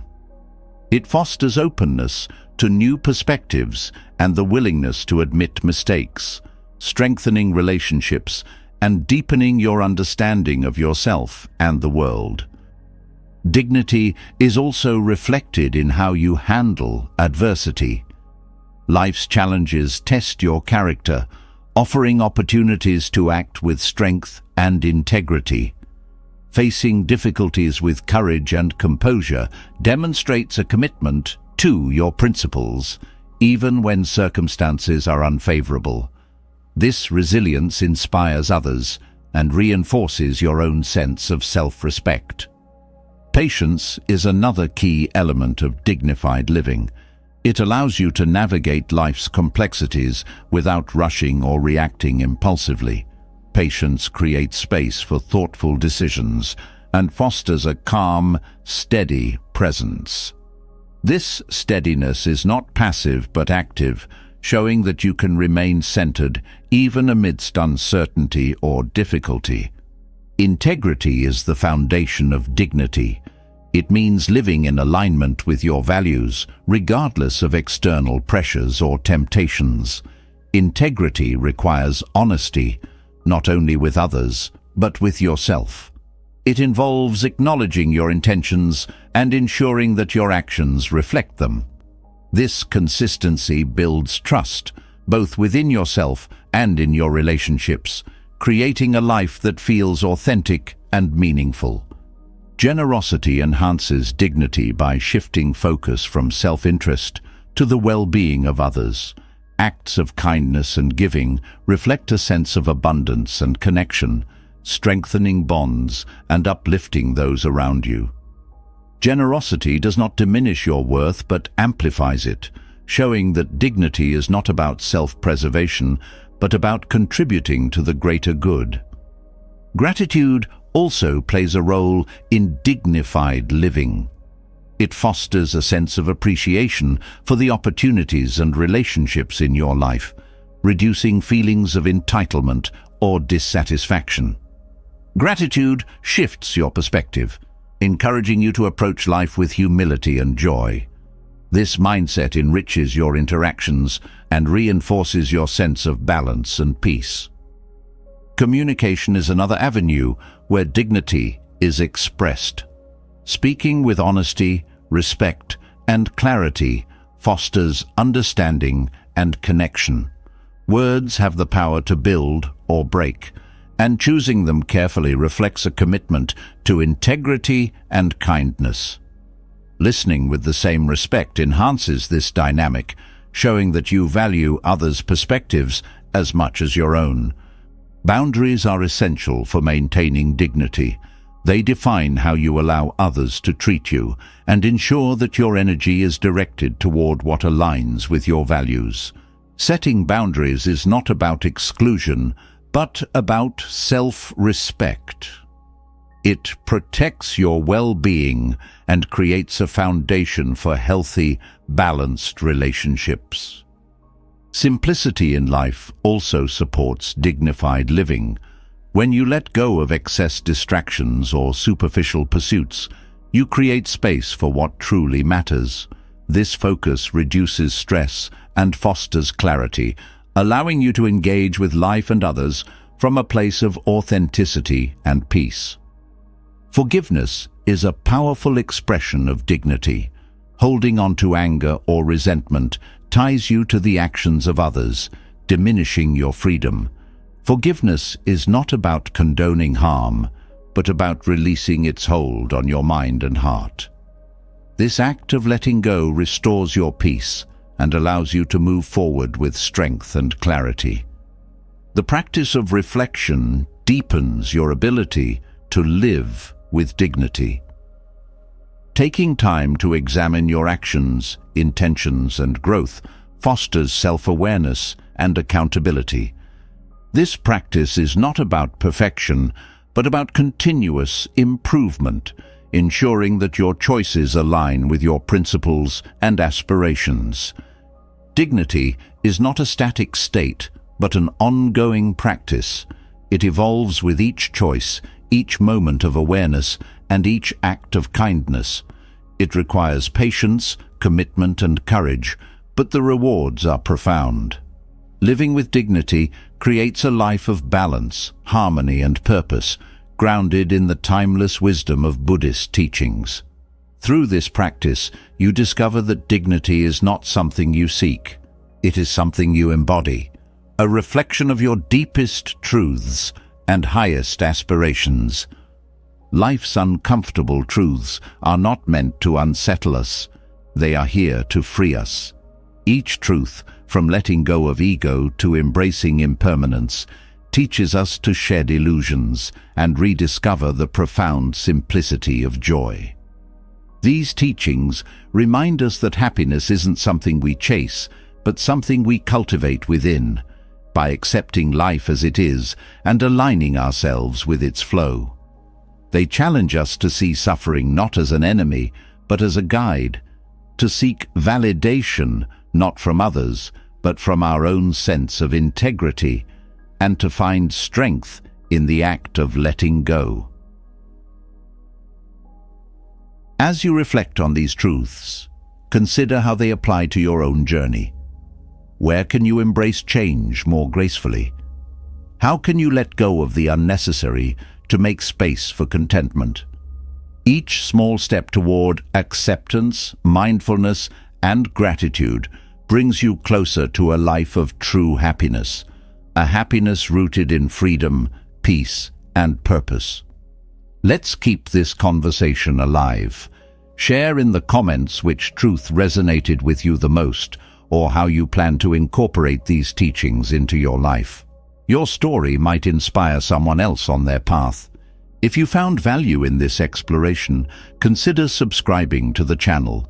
Together, we can continue to unravel the wisdom of Buddhism and other timeless teachings, bringing more clarity, balance, and joy to our lives. Click subscribe, hit the bell for updates, and join this growing community of seekers. Let's walk this path together. See you in the next video.